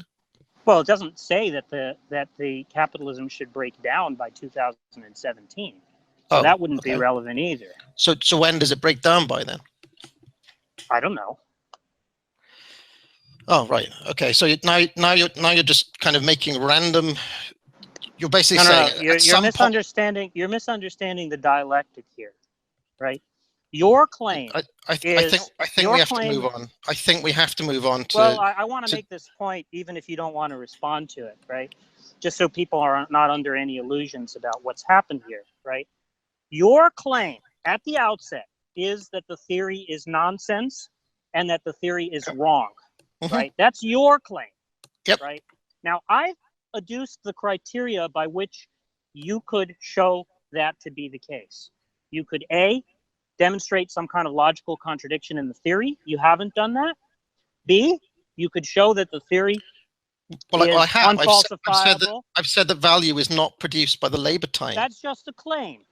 And again, every time I've tried to address that claim, I've asked you if by value you mean the same thing that the labor theory of value means by value, or whether you're equivocating, right? And at no time has it been clear that what you mean by value is what the theory means by value. And as I said over and over again, until you actually address the theory itself, rather than a straw man, right, it's going to be immaterial that that's your criticism. So you want me to say that the equilibrium price is, you're claiming that the equilibrium price is a reflection of labor value, that the labor time produces that, and that is, okay, and you want me to somehow, on your own terms, using your definition of value, falsify that? Well, what I'm asking you to falsify is the theory, right? So what that means is that this is like trying to argue that God doesn't exist against Thomas Aquinas. This is what this is. Why? Because you're starting with the premise, and then you're basically straitjacketing me to use your terms, to use your theoretical framework, my to terms, try to falsify why God doesn't exist. Isn't it? No, excuse This is no, Aquinas. sorry, This is it's not like Aquinas. that. This is It's not Aquinas. like that at all. It is. It's a fucking Because what I'm Aquinas. saying is, just like any other scientific theory, right? The labor theory of value is a theory that makes predictions, so therefore is a falsifiable theory, A. B, it makes predictions of novel facts, so it is not an ad hoc theory. And C, those predictions are empirically verifiable. Right. That's just like any other scientific theory, right? Right. So if your and my answer claim, is go on to if eBay your and you will see claim- that it predicts everything incorrectly. great. So you need to show then how a specific prediction that the theory makes, show how the theory makes that prediction, and then show me an example from eBay that shows how that's false. You haven't done that. You've just made the claim. I'm not interested in your claims, right? Your claim at the outset has been Okay. that the theory is wrong, right? I'd like to have an switch. argument for that. I am not going to keep on going down this cul-de-sac. Okay, a loaf of bread is 70p in the shops. Okay, have a look at the price of a loaf of bread 10 years ago. You'll find that it probably has remained pretty steady. And how is that a contradiction of the labor theory of value? Well, how it's as I understand. I don't see the relevance of any of that unless it somehow shows that the labor theory of value is false. As I understand the prediction, the price of bread is going to reach a point where it's going to somehow cause capitalism to collapse. Is that not the claim? It has nothing to do with the price of bread. Oh, it's not. So what's it to do with the price of then? If it's not to do with the price of bread, what is to do with the price? It has to do with the reason why capitalism will break down. Why will capitalism break down?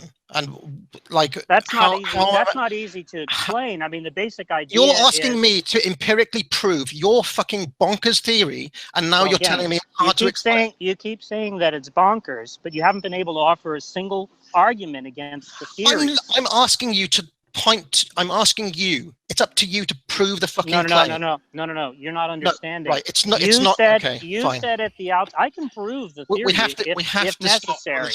We have to stop. That's fine. Before we stop, though, I'm just going to make an observation, right?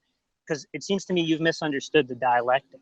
When we entered into this discussion, I pointed out at the beginning, right, that you claimed that the theory was emphatically wrong, and at numerous points in the discussion, you've said the theory was nonsense, the theory was bonkers, et cetera, right? Yep. So your claim is that the theory is false. Now, what I've asked you to do from the outset, right, is to give me an argument that establishes that claim. Because for the life of me, I haven't seen you provide even a scintilla of support.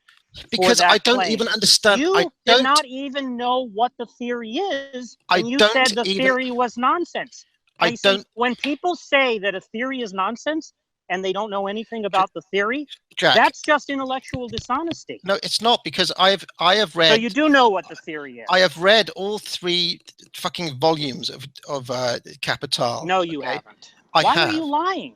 I have. I've written books on. So tell me. Okay. Tell me if you've read all 3 volumes of Capital, right? Tell me what CV and S stand for. Jack. Tell me what CV and S stand for if you've read all 3 volumes of Capital. What do those initials mean in the labor theory of value? Jack, please.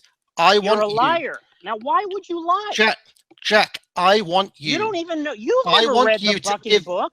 I have read the book. Okay. What does CV and S mean? What does CV and S mean?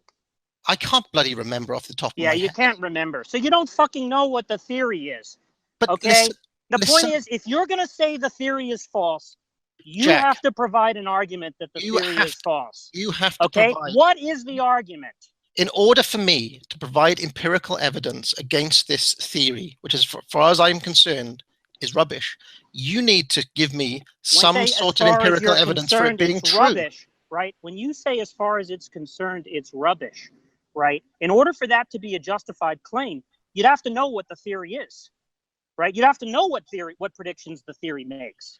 So if you don't know, excuse me, if you don't know what the theory predicts, then the intellectually honest position is to say, I actually don't understand the theory. and I don't know whether it's true or false. Right? Jack, But that's not actually what you said in this discussion at any point, right? this is fucking nonsense. You didn't say I'm agnostic about the labor theory of value. You didn't say the labor theory of value has not been proven to me to my satisfaction, right? You've emphatically said, right? You used the word emphatically. You said it's emphatically wrong. It's bonkers. It's nonsense. Now, the only way that could be a justified claim is if you had an argument to disprove the theory. And again, I adduced the criteria by which argument. You could show a logical contradiction in the theory. You failed to do that. You could show that the theory was unfalsifiable. You failed to do that. I'll be finished in a second. You could show that the theory was ad hoc. You failed to do that. Or you could show that a specific prediction that the theory makes has been empirically falsified. But you don't even know what predictions the theory makes, right? And yet, nonetheless, you continue to insist that it's nonsense. Now, I'm asking you to be intellectually honest about it. I asked you, first of all, you have to be quiet, okay? Secondly, I asked you, what does the theory predict? I said, as far as I understand it, his theory predicts that capitalism breaks down eventually. And that hasn't happened in 2017. I asked you, when is it going to happen? And you said, I don't know. You asked me for empirical evidence based on the price of a loaf of bread. I asked you for empirical evidence to show how the theory is working now in 2017 based on the price of bread. You said, what's the price of bread got to do with anything? So the burden of proof is on you to demonstrate with empirical evidence why the theory is working. If capitalism isn't breaking down, or if the price of bread hasn't crashed through the floor, then it seems to me that you haven't proved anything empirically. I never claimed to have proven it. You're the one who made the claim that the theory was nonsense and bonkers. Now, do we disagree that in order for that to be a justified claim, you'd have to actually have evidence that the theory was false, rather than be agnostic and say, I haven't been persuaded of the theory, right? Because that's not been your claim. Your claim has not been, I'm not persuaded of the theory. No one has presented to me a credible case, right? That would be a very different claim, but that's not the claim that you made. The claim that you've made from the outset and that you've reiterated from the outset, right, is that the theory is emphatically wrong, it's nonsense, and it's bonkers. Now, all I'm asking you is, do you have justification for that claim? Because if you don't have justification for that claim, I have. If you don't have justification of value is claim, incorrect, Jack. The definition. Again, that's an assertion. That's an assertion, right? And I've asked you not because I've gone through. If by value you mean the same thing that the labor theory of value means by the term value, because if not, right, that assertion is immaterial to criticism of the theory. It hasn't happened, though, is it, Jack? It hasn't happened. What hasn't happened? What you're talking about hasn't happened, and what hasn't happened? The prediction hasn't happened, Jack. What prediction? The prediction that capitalism will eventually collapse because of all. Does the theory predict that capitalism should have collapsed by 2017? Well, you tell me. You're the one putting it forward. No. You're the one who's saying that the theory is bonkers and the theory is wrong. When is it going to collapse? If you have justification for that claim.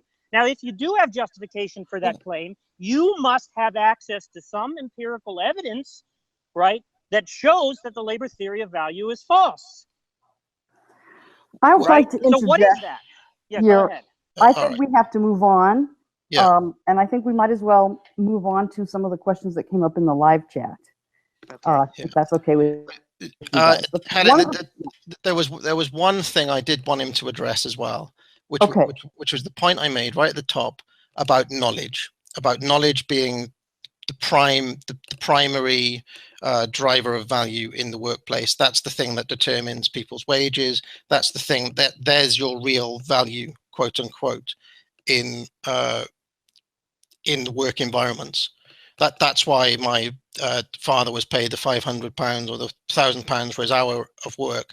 It's not about the time; it's about the knowledge, because that is how labor works in the real world in any market that you go to. It is what you know rather than how much time you spend that ultimately determines a lot of these things. So I need him to address that as well, because So you're talking about are you talking about how skilled laborers are paid more than unskilled laborers? Is that what you mean?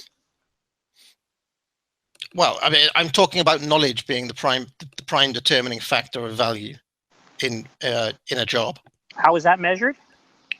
It's measured by it's measured just like any other commodity. How is quantity of knowledge measured, and how does that determine what? That's what I'm trying to understand. It determines what, the price of the wage, or it determines the price of a good, or what? So the knowledge of the knowledge that an individual worker can bring. You're saying quantities of knowledge, right, determine prices? Is that the idea?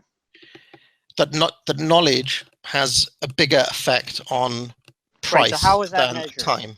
How is that measured? It's measured by how much the employer is willing to pay for that knowledge.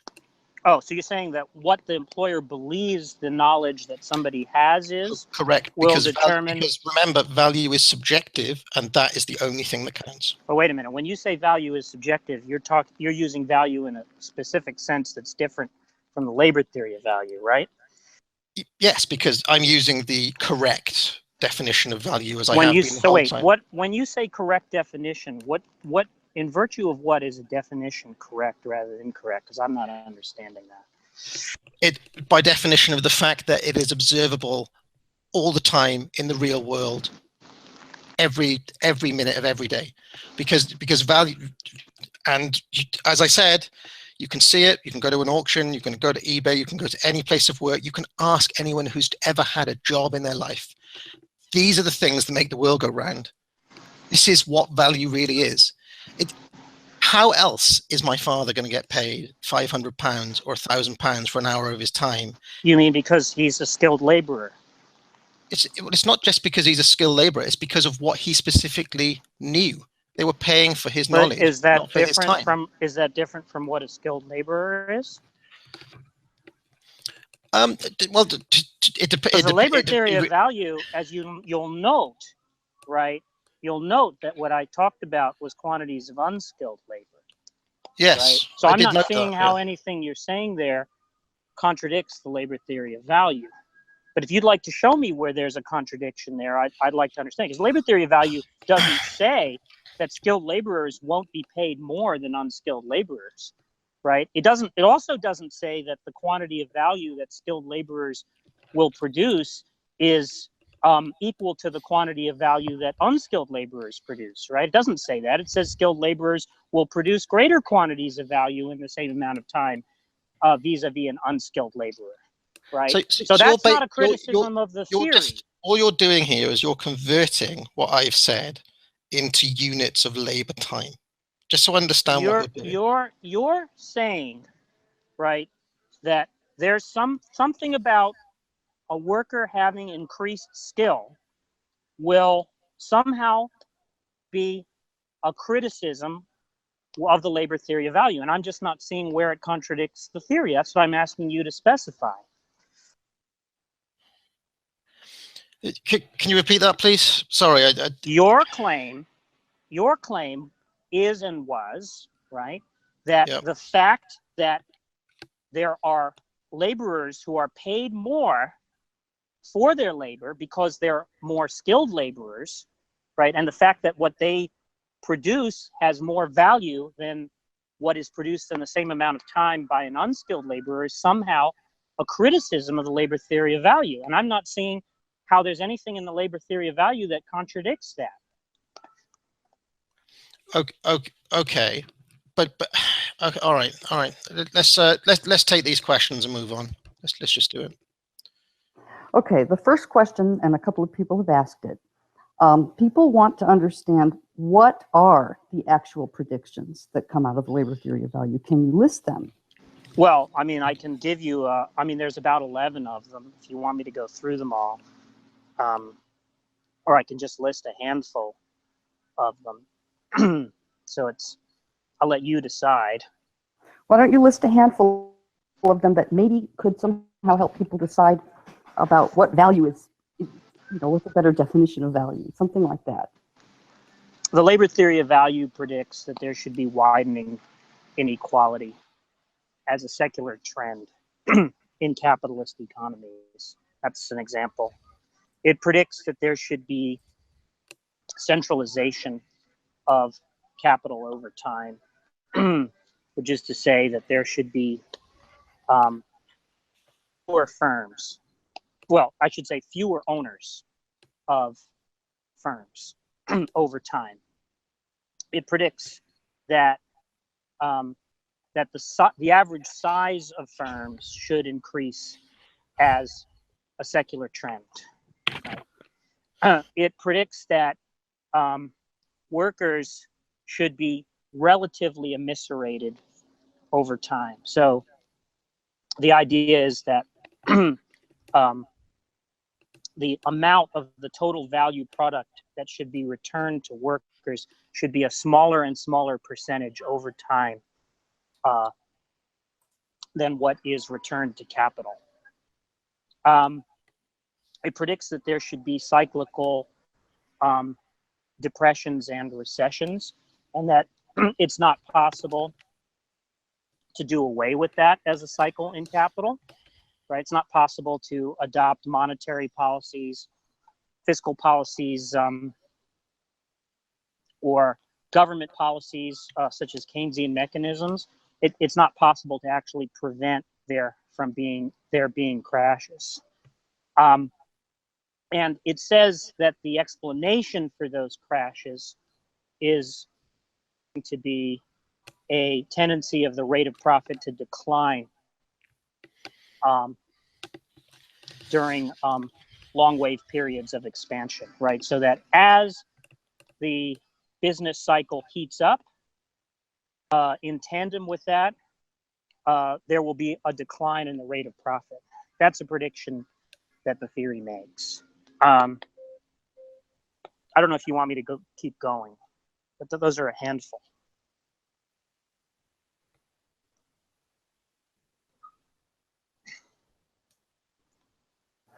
And as I say, those predictions, right, are all the predictions. I mean, by my assessment, there's at least 11.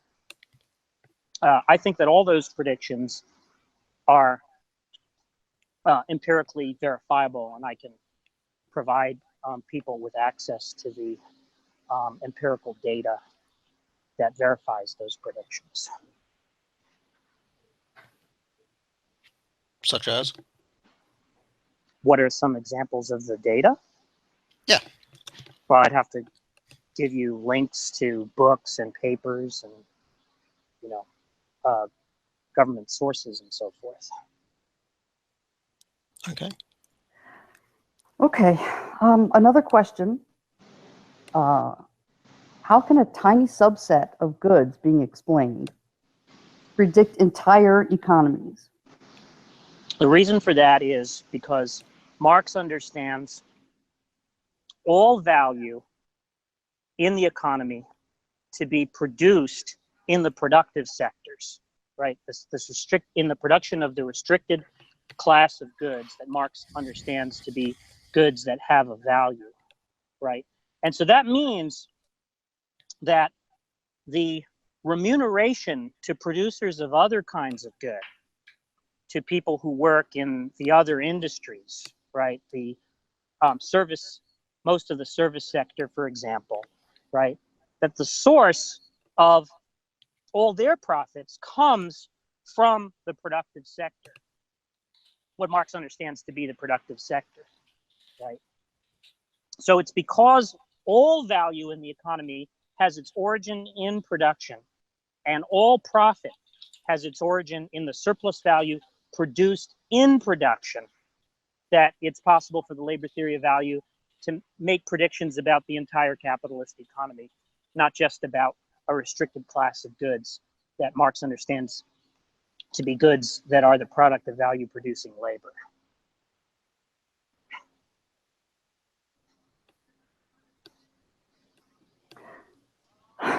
Okay.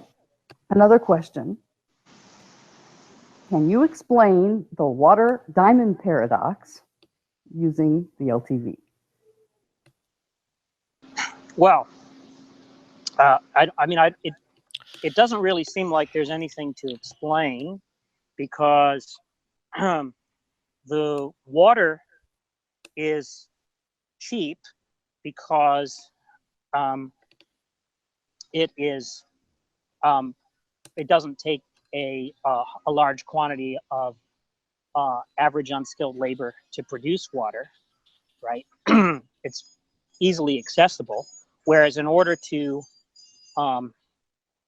produce a diamond, it does take a large amount of labor to extract diamonds from the earth, right? So it's not actually a paradox for the labor theory of value. It's a paradox for subjective value theories. Now, of course, if a diamond falls out of the sky, right, no labor was expended.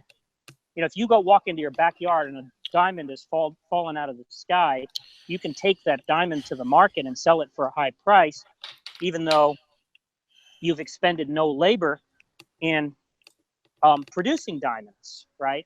In producing that diamond. But the point is that the value of the diamond is determined by the average quantity of labor that it takes to reproduce it in that time and place.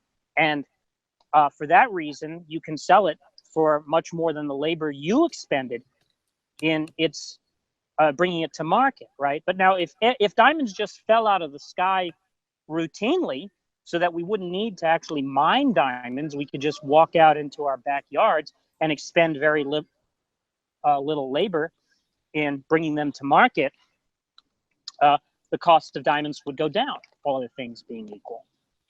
So I don't think there's really anything to explain on the labor theory of value. It's straightforward.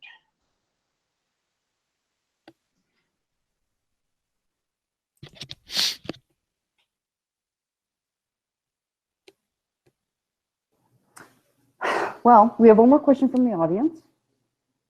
How does the labor theory of value deal with the value of undeveloped land or raw resources?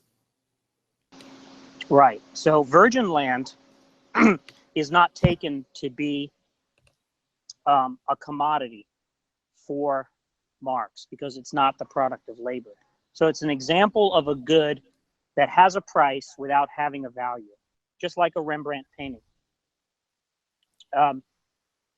Now, if you expend labor on the land, right, you could perhaps produce a saleable good, which would be just like another commodity.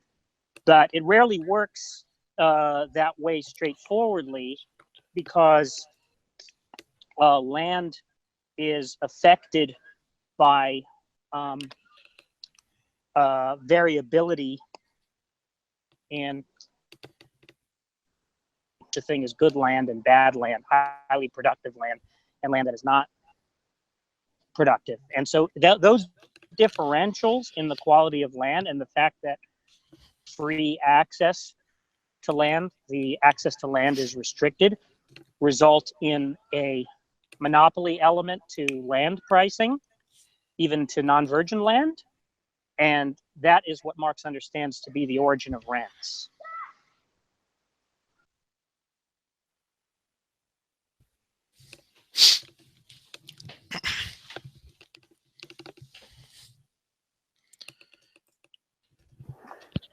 Okay. Well, I suppose the next question is whether or not we want to open up the Hangout or end, or if each one of you wants to make a closing statement. I'm happy to open it up, but I don't know if academic agent needs to go. No, I'm in for the long haul now. I'm all right to stay. The only thing I'll say is that I do have to apologize for. I do have a habit of losing my temper occasionally, but I did come on this stream to discuss economics and not theology, and it really felt to me that all throughout this debate that Jack wanted to have a theological discussion about his particular religion of choice, rather than rather than actually discuss economics. So maybe that might be a starter for when we open up the discussion for others, because we really had a fundamental disagreement about the nature of what value is. And my understanding is that the idea that value is subjective is one of the fundamental laws of economics. So this is one of the issues that we had. It Yeah. seems like that seems to be where the misunderstanding is too. Like it just seems odd that value isn't just the price at the end that someone pays.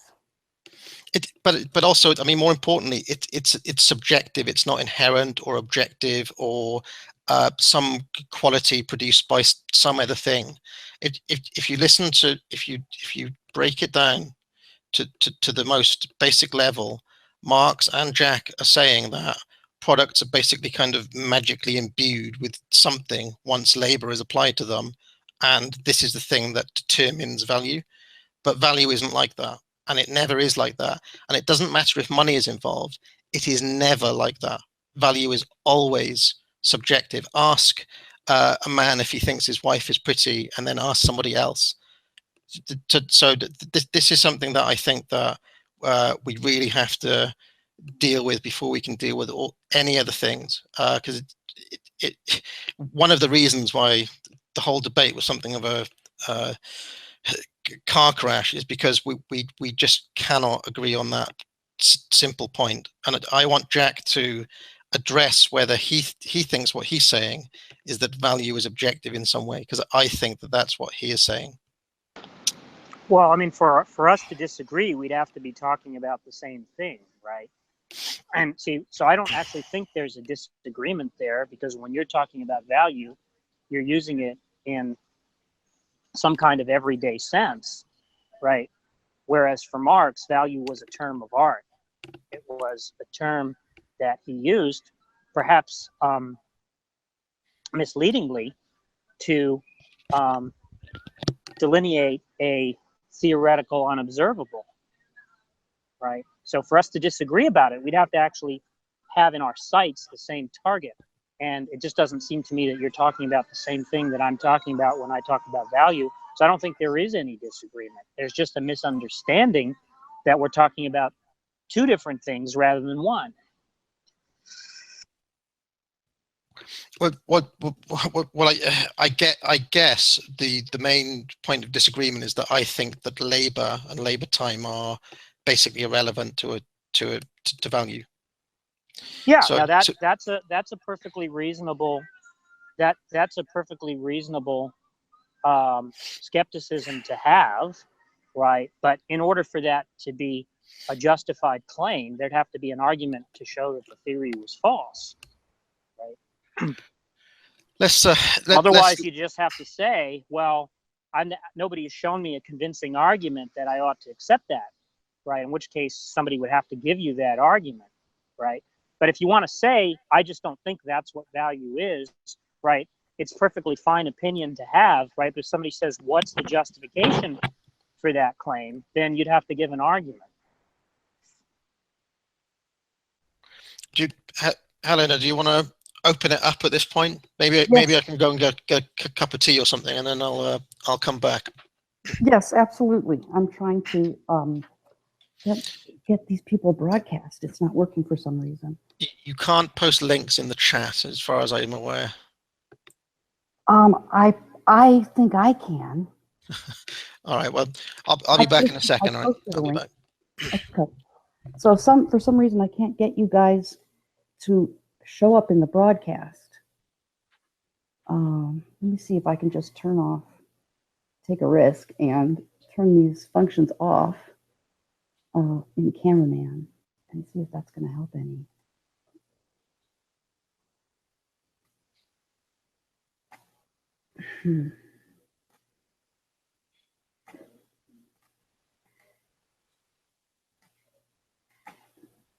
Oh, there they go. Howdy. Hi. What's going on now? Well, so now there were a lot of people in the live chat who really wanted, I think, to argue with Jack a little bit. And so I went ahead and let the link go.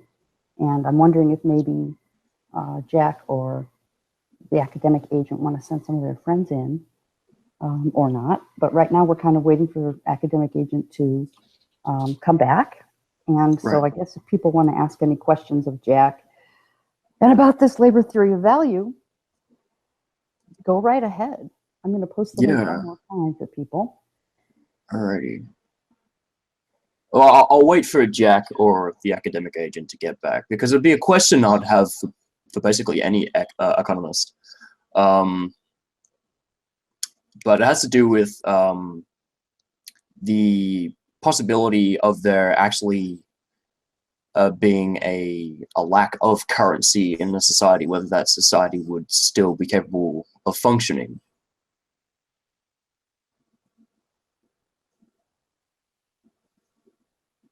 But I'll wait for Jack and the academic agent to get back before I actually ask that question like a structured way.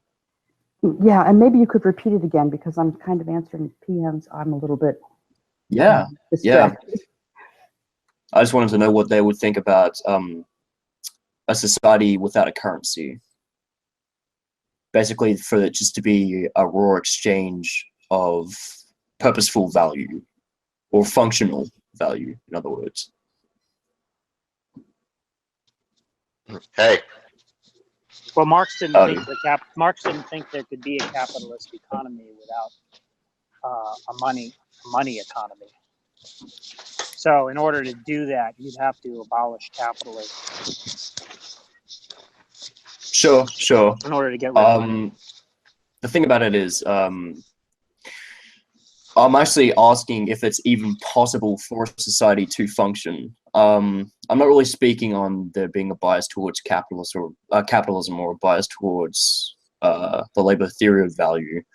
I'm just asking if it's actually, something that could be achieved by humanity. Historically, there have been societies that have not been run on the basis of money. Right? But in a much more interconnected kind of global type society, because we're all interconnected via technology. So at this kind of scale, I'm sure there'd be some sort of, I guess, levels of like glass ceilings here and there of how far currency-less society could actually function at. Jack, I thought there was something I thought you missed, because when you were explaining why you thought the various ways that Marxism could be falsified or whatever, or shown to be incoherent, etc. I think the one thing that you missed is that there could be a rival theory that better predicts the phenomena, but I didn't hear you say that. Well, yeah, I alluded to that at one point, but I wanted, I think there it would be not so much that the theory was false, but that we have a better theory. Right. Like that's similar to the way, the Newtonian mechanics was overturned by general relativity. Right.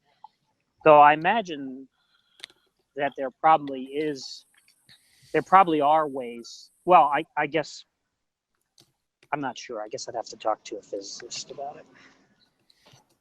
My guess is that Newtonian theory is actually falsifiable.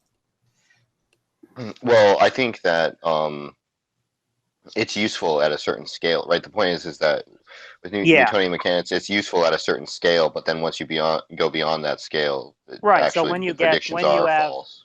when you have bodies hurling at relativistic speeds, they're not actually going to conform to the predictions of Newtonian theory. Right. Okay, so getting off of Newtonian theory, Simon had a question, and I'm going to be AFK for just a very short period of time, but Simon, go ahead. Okay, wait, before you go, I just want to say something that Helena would be fond of saying when the cat's away. So just keep that in mind while she's gone, and we can run riot. This might be too serious a question then. It kind of refers to what Tonis was saying in some respects, because the question, I understood. I think I got the grasp of what you were saying about it, and accept the point about the equilibrium is the crucial misunderstanding, I guess. But accepting that, why then would Marx wish to would wish to refer to time as being a capable determinant of the equilibrium value? Why we should measure labor in quantities of time? Yeah. I mean, I think there's an intuitive reason why, Yeah. which is that you could just sort of imagine an island society. Imagine a society in which people lived on an island, right? And you could make wooden shoes and you could collect coconuts. And let's imagine that they're not special skills. Pretty much anybody on the island can collect coconuts, and pretty much anybody on the island knows how to make wooden shoes, right? So the intuition is that it would be odd that if it took an hour to collect 10 coconuts and it took an hour to make a pair of shoes, that if somebody had collected 10 coconuts, right? Why would somebody who had made 2 pairs of shoes trade it at the rate of 10 coconuts rather than 20, right? If he could have just produced the same amount, he could have just produced the 10 coconuts in the same amount of time, right? So it seems like it would be quantity of labor time under those conditions would be what determines the rate at which commodities exchange, right? Now that's just an intuition. I don't know whether there's an additional argument to show why we should adopt labor time as the measure rather than some other measure, but I think we don't need to have an additional argument, right? If in fact using that metric, we are actually able to generate the predictions that are novel, that verify the theories. Sure. Can I think, do you go ahead. I can refer to something in the book, the Introduction to Marxist Economic Theory. It starts on page 11 and moves to page 12. There are a couple examples like halfway through page 11, and I can send you this PDF if you want, Simon, but it talks about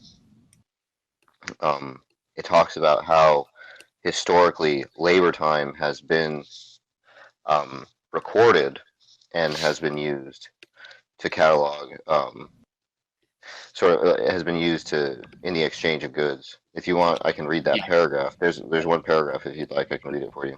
Sure. Okay. Yeah. Great. Okay, so it should be short. It shouldn't be that long. It says, in the Japanese villages of the Middle Ages, an accounting system in work hours, in the literal sense of the term, existed inside the village community. The village accountant kept a kind of great book in which he entered the number of hours of work done by villagers on each other's fields, since agriculture was still mainly based on cooperative labor, with harvesting, farm construction, and stock breeding being done in common. The number of work hours furnished by the members of one household to the members of another was very carefully tallied. At the end of the year, the exchanges had to balance. That is, the members of household B were required to have given household A exactly the same number of work hours which the members of household A had given household B during that year. The Japanese even refined things to the point almost 1,000 years ago, where they took into account that children provided a smaller quantity of labor than adults, so that an hour of child labor was worth, quote unquote, worth only half an hour of adult labor. A whole system of accounting was set up along those lines.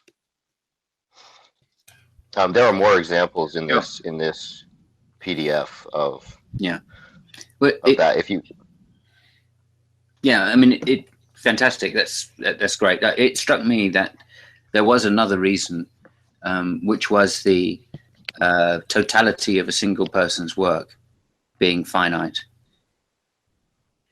right? So the number of hours that you can put into a project is finite for any worker, right? So there is some kind of parceling of or quantity, right, of a unit of the value, right? Does that ring true or not, Jack? I'm not sure whether I can assess the relevance of that or not. As to, I mean, it doesn't Marx make a distinction between feudal economies like that, what would have been the Japanese one, and the and capitalism? Doesn't he say that? I'm trying to remember now. Doesn't he say something like in under feudalism, all objects had a use value, and it's only in capitalism when goods are made essentially for exchange rather than use that labor theory of value comes into play, something like that. He does think the labor theory of value is specific to the capitalist mode of production. So what you'd have to look at in something like the feudal mode of production, I mean, there are going to be certain broad similarities, but you're not going to have a genuine labor theory of value for the feudal mode of production.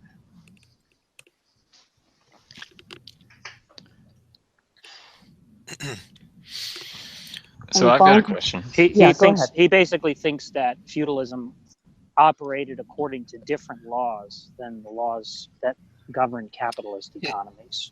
Yeah. Josh's example is an example where they're talking about the value of the time being equal, right? So they're not specifying what the job is. Is that right? Is that what you're saying? I think right. I think that's right. Okay, so that's the full extension of it. Okay, I get it.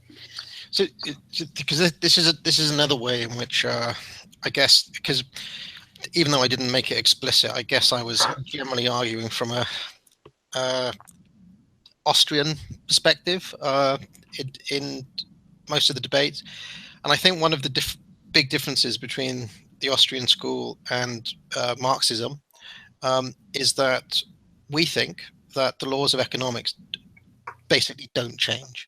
That the laws of supply and demand and the way that markets function, it doesn't matter if it's ancient Rome, a feudal market town, or now, the underlying reality remains the same.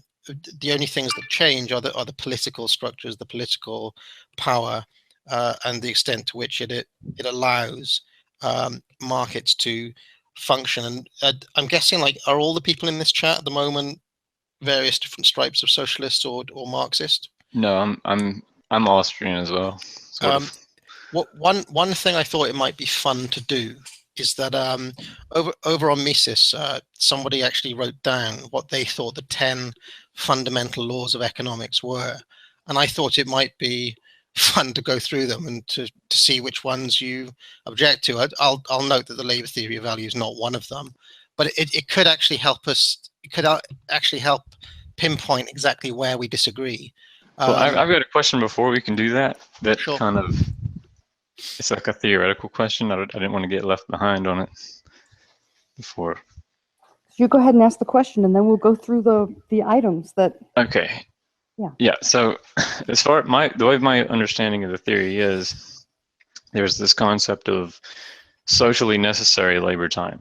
So it's a unit of labor time of I guess unskilled. I always heard this the average skilled worker, but I guess it's the unskilled worker. The amount of labor time to make that commodity would be the value. But it seems to me that there could be a double counting problem where, because there are varying degrees of automation in different industries, on the one hand, you can say that the socially necessary labor time to produce a wooden pencil is simply the labor time involved in running the machinery, maintaining it, so on and so forth. But on the other hand, you could say that the machine itself is something that was produced by human labor. And that machine itself being produced by human labor will have itself a component of value that is derived from a certain amount of labor time. And so if you're making a pencil, like a wooden 25-cent pencil, but you're using a $10,000 piece of machinery that was produced by human labor, that the pencil itself would that be taking some kind of fraction of the labor? Like, say that the machine has a lifespan of 100,000 pencils, is it taking that kind of fraction off? Or do we include basically, do we include the labor that goes in to build the capital equipment used to produce the pencil, or do we strictly speak of the current, in the moment labor time involved in producing a wooden pencil? So I think on Marxism, when, yeah, there's like essentially a machine that operates as like a block of value, and it does redistribute some of its value to the commodities it produces. So one way to think about it, so the formula for value, right, is constant capital plus variable capital plus surplus value, right? So constant capital is going to include machinery, buildings, tools, energy inputs, raw materials, and things like auxiliary products like soap and lubricants, right, that are consumed in the production process, right? So all of that outlay is a contributor to the value of the final product on the theory. Now, when it comes to fixed capital assets, things like buildings and machinery, the idea is that they contribute just a portion of the of their value to the final value product, right? So let's say you had a machine that cost $1,000, right? And it lasted for 10 years, right? So the idea is that if you ran that machine regularly, in a year's worth of production, right, it would contribute $100 to the value of the good you were producing. Because in 10 years, you'd have to replace it, right? So 1/10 of that 10 years would be 1 year. So 1/10 of the $1,000 that the machine cost would be $100, right? So if you produced, I don't know, let's say in a year's time, you produced, I don't know, 100 chairs, right? So you'd have $100 of the value of those chairs at the end of a year would be composed of the contribution of the fixed capital assets to the production process, right? Similarly, the raw materials, if you laid out $1,000 in wood per year, then you'd have $1,000 contributing to the chairs, right? So that'd be $2,000 worth of constant capital assets, right? And then the variable capital would be the wage, would be the average wage. So let's say you employed $1,000 worth of labor in a year, of unskilled labor in a year, right? So you'd have the $2,000 from constant capital and the $1,000 from variable capital from the wage, and then there would be the surplus value, which is a percentage, is understood to be the rate at which that surplus value would be produced would be understood to be a percentage, the rate of exploitation or the rate of surplus value. So if you had a rate of surplus value at 100%, that would mean for every $100 that you paid workers, workers would produce an additional $100 worth of surplus value. So if you had a rate of 100%, you'd have a value product that totaled $4,000 at the end of the yearly production process, right? Now, the idea is that the constant capital assets, the fixed capital, such as buildings and machinery, as well as the elements of production that are used up in the production process, such as the raw materials and the energy inputs, those are understood to be decomposable into quantities of labor time themselves. Because the idea is that you can understand each of those goods to be produced by the same formula: constant capital plus variable capital plus surplus value.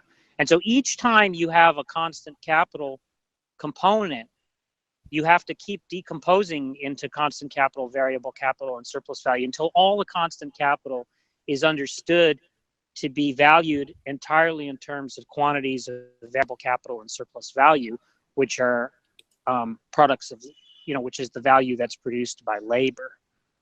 So there isn't any double counting because everything is finally reproducible into units of labor time. Well, okay, so I have a question. I think there is double counting. I'd like to ask for a clarification in terms of how surplus value is actually determined.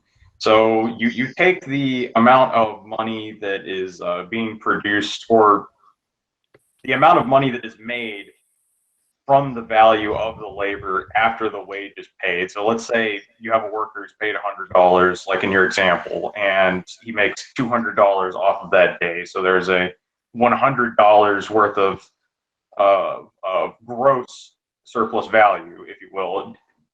In terms of overhead costs, such as electricity, management, etc., is that factored into finding out real surplus value? Well, so electricity is an energy input, so that's actually going to be considered a constant capital input. But there's going to be at least electricity with respect to production, maybe not the electricity that you pay to light your account, your bookkeeper's office, right? But the electricity that you need to run your machines is going to be an energy input. So that's going to be counted as a unit of constant, units of constant capital. Now, the capitalist does pay other costs besides the outlay for constant capital and for wages. He pays for things like security guards, accountants, insurers. He pays interest. He pays rents. He pays for advertising. He pays fees for merchants, all kinds of things, right? Yeah. So those are understood by Marx to be deductions from the surplus value that he recoups if he sells the good at value. Okay, so unproductive labor is removed from the surplus value, essentially. It's a deduction from it, yeah. Okay. He sells the good. He sells the good. Let's say if we use the example that I gave where he had $4,000, right? $3,000 of capital outlay plus $1,000 of surplus value. If he sells that $4,000 worth of value at value, right? $4,000 worth of goods at value, he'll recoup the $3,000 which is the counter value of what he's paid in constant capital outlay and wages outlay. He'll have the $3,000 back, and he'll have an additional $1,000 of surplus value. And then from that $1,000, he has to pay out all those other costs. He'll have to pay his bookkeepers, his timekeepers, his security guards. He'll have to pay interest and rents and taxes and so forth.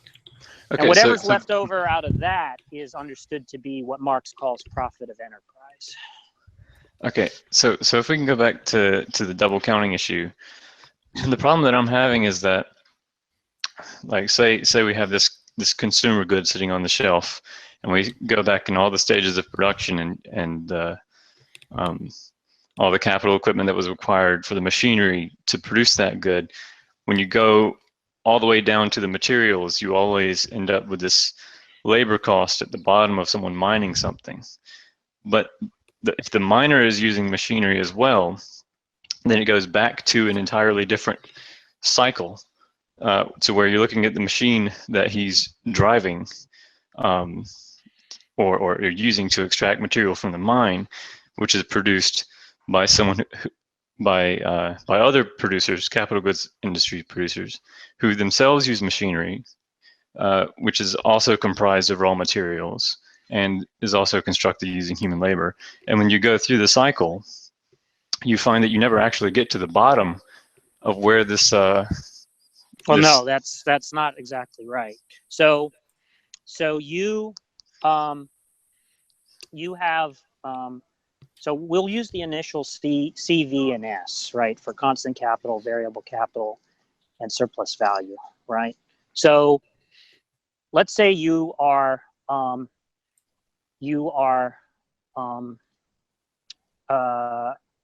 we can use the example of the chairs, right? So your constant capital is going to include a machine to a production line, production line machines to assemble chairs, and it's also going to include things like wood and nails, right? So the value of the let's take the wood, right? The wood itself is going to be, let's say let's say it's $1,000 worth of wood for a year's supply, right? So the wood itself is going to be decomposable into units of C, V, and S, right? So there's going to be machines that are required, like chainsaws, right, and I don't know, polishers and whatever. Let's assume you don't need any raw materials to cut down trees. You just need machines, right? So that's going to be decomposable into units of C, V, and S. Now then you have C, which is those machines, right? The chainsaws and the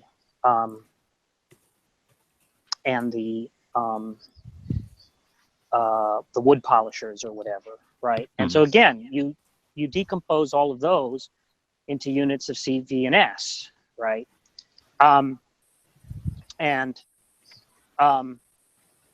It's never going to be, there's never going to be a case where you can't decompose C into further C, V, and S, right? And where you can, you'll right. just have V and S, right?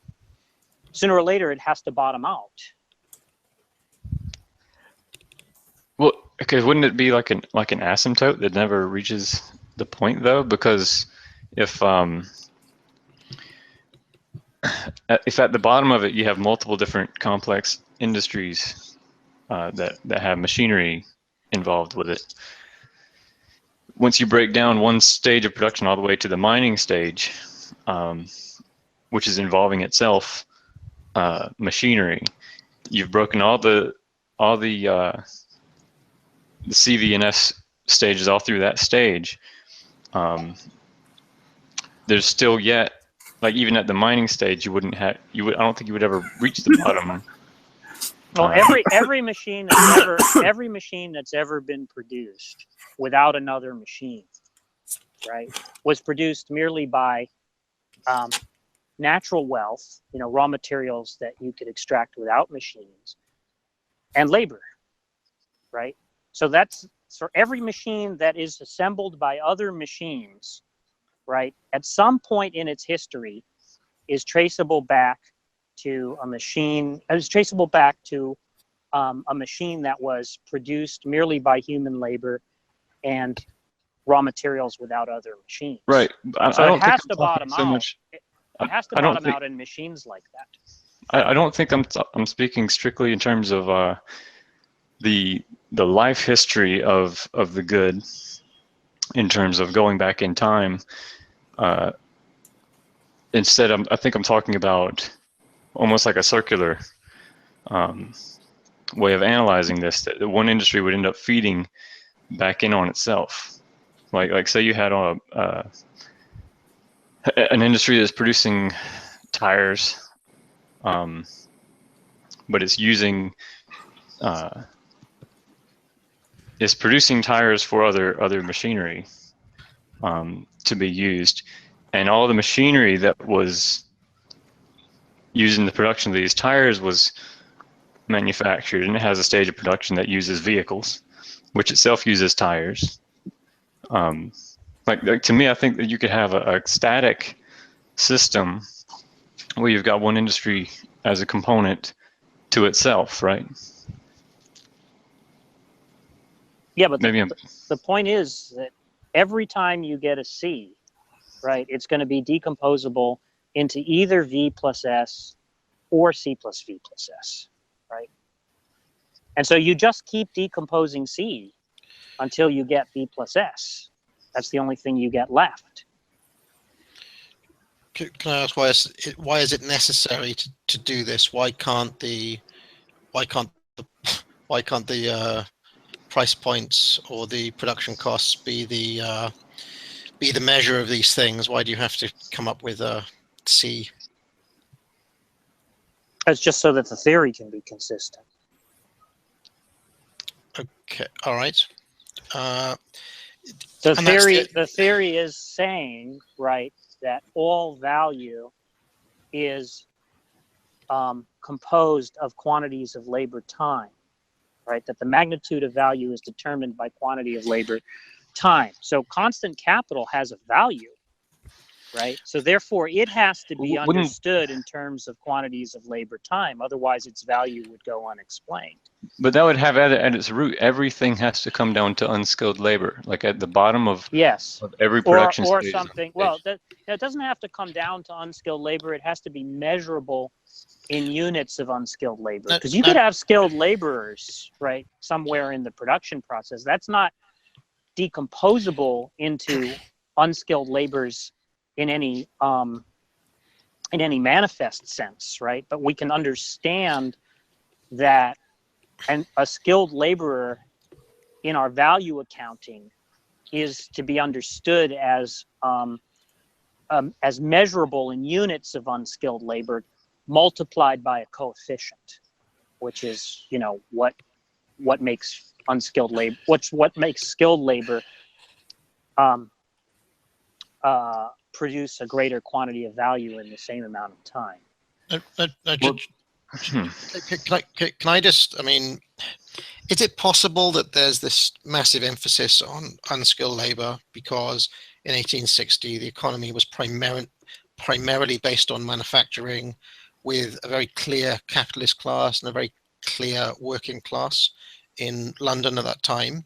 And I mean, now so much of the economy is made up of things that aren't manufacturing, or jobs and industries that have essentially no unskilled labor involved at all. I'm thinking of, I don't know, Google, for example. Like I don't even know where the unskilled labor would be in that whole process. Well, again, like, Marx understands.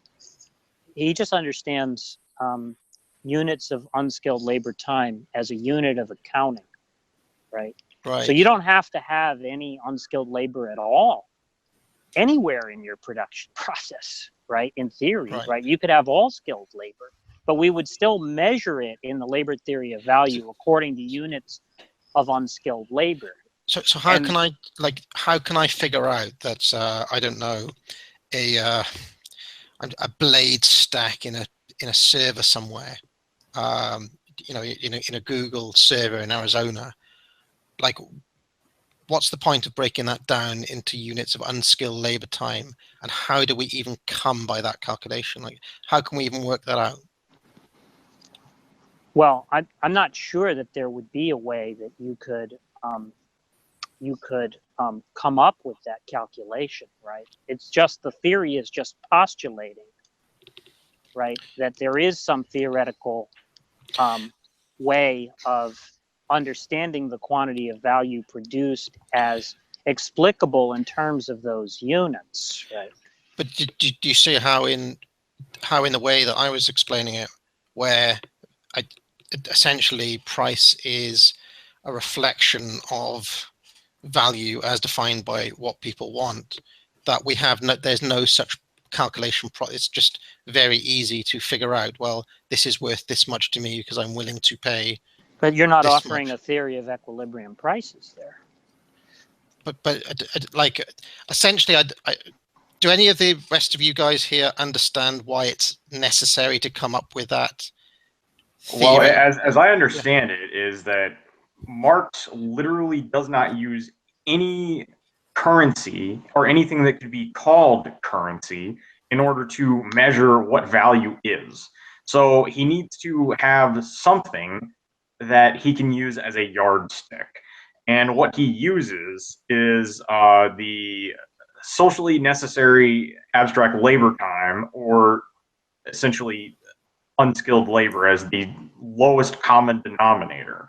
That's right. My problem that I'm having right now is that, okay, we've established that he's using this unskilled labor time as the lowest common denominator, the yardstick that he is using to measure value.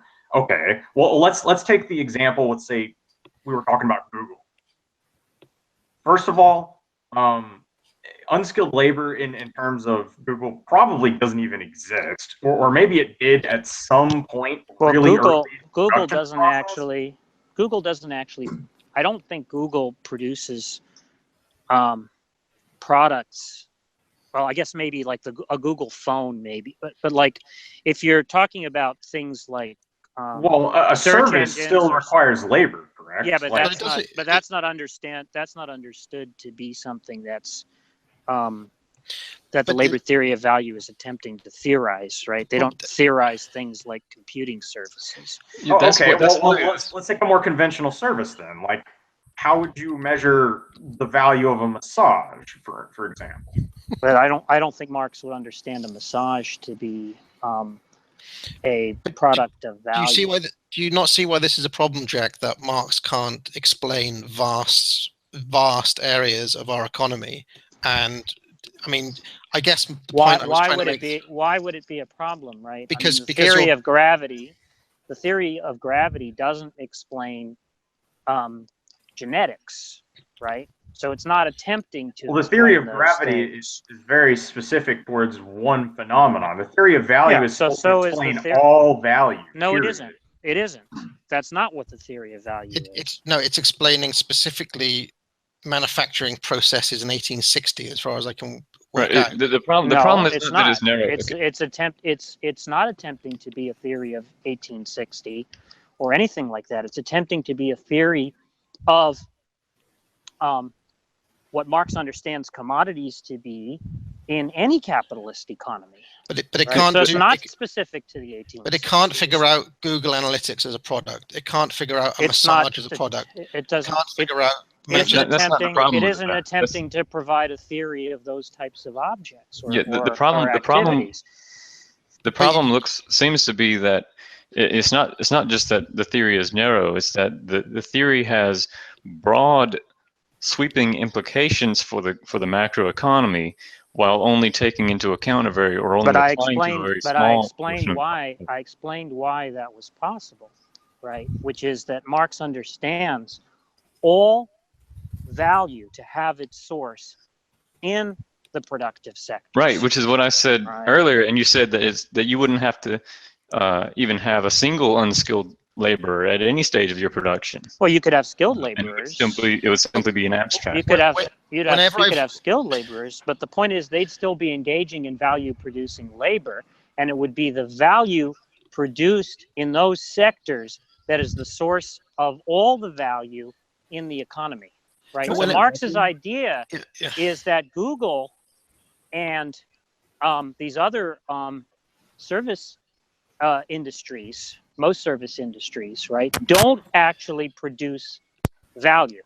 they produce something that is saleable, that they can, that they can put a price on that people will pay for. But that's not what Marx understands value to be. Some goods, goods have prices and don't have value for Marx. Right. So could let me I'm going to assert something, and you're going to tell me if you agree with it or disagree. Okay. So the root of the problem, the reason that the labor theory of value has an implication for the broad macroeconomy is because the labor theory of value gives you a concept of surplus value, and the surplus value is what is freeing up all of the different resources into the ability to produce things like a Rembrandt painting or any leisurely activity like that is taken away, in a sense, from the unskilled workforce, the proletariat, and in a way is through that exploitation that is defined as a surplus value, that's redistributed to the bourgeoisie. Yeah, surplus value is what ultimately ends up paying for insurance companies, advertisers, software engineers, etc. You name it, the whole gamut. But Jack, so that's obviously not. I mean, I hate to bring it back to the real world all the time, but that's just not true, is it? I mean, so much of the economy is paid for by financial services. The financial service industry alone would But that's not contradicting. That's not contradicting. That's not contradicting the theory, right? Marx is saying, it is contradicting it because you just said, Jack, that I'm all saying of these that other the money services that are. I'm saying Hold that on, the money let's let that academics well, finish. I know what he's going to say. I'm saying that the money that the financial firms are paid, right, has its source in surplus value production. Well, you'd have to demonstrate what he's saying that. is, okay, so what he's saying is that the reason that the accountant, the reason that the insurance agent has the job he does, rather than being a subsistence farmer who produces everything for himself, is precisely because there are these unskilled workers who are producing more than they consume themselves, and therefore thereby freeing up the non-unskilled workforce. Well, it is true that because there is surplus value produced, that there is money to pay insurers and financial specialists. Yes, it's from. Right. So it creates a division of labor, which a capitalist, in terms of ideological sense, a capitalist would say that the division of labor is what allows for humans to live above subsistence. Yes, Marx would agree with that. Okay. So, I mean, it's superficially. I mean, it is true that the only reason that we can move beyond like hunter-gatherer societies is because the farmers are producing enough food to free up time for some other guy to go and be like a philosopher, some other guy to go and be, I don't know, a tax keeper, a tax man, say. I mean, if you go back, it is true that the more people you have, the more efficient your food production is, the more time it frees up for other people to do other things.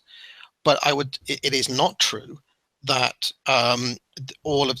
it's not true that all of the value in society is created from unskilled labor. And when you say value, are you using value to mean what the labor theory of value means by value, or do you mean something different?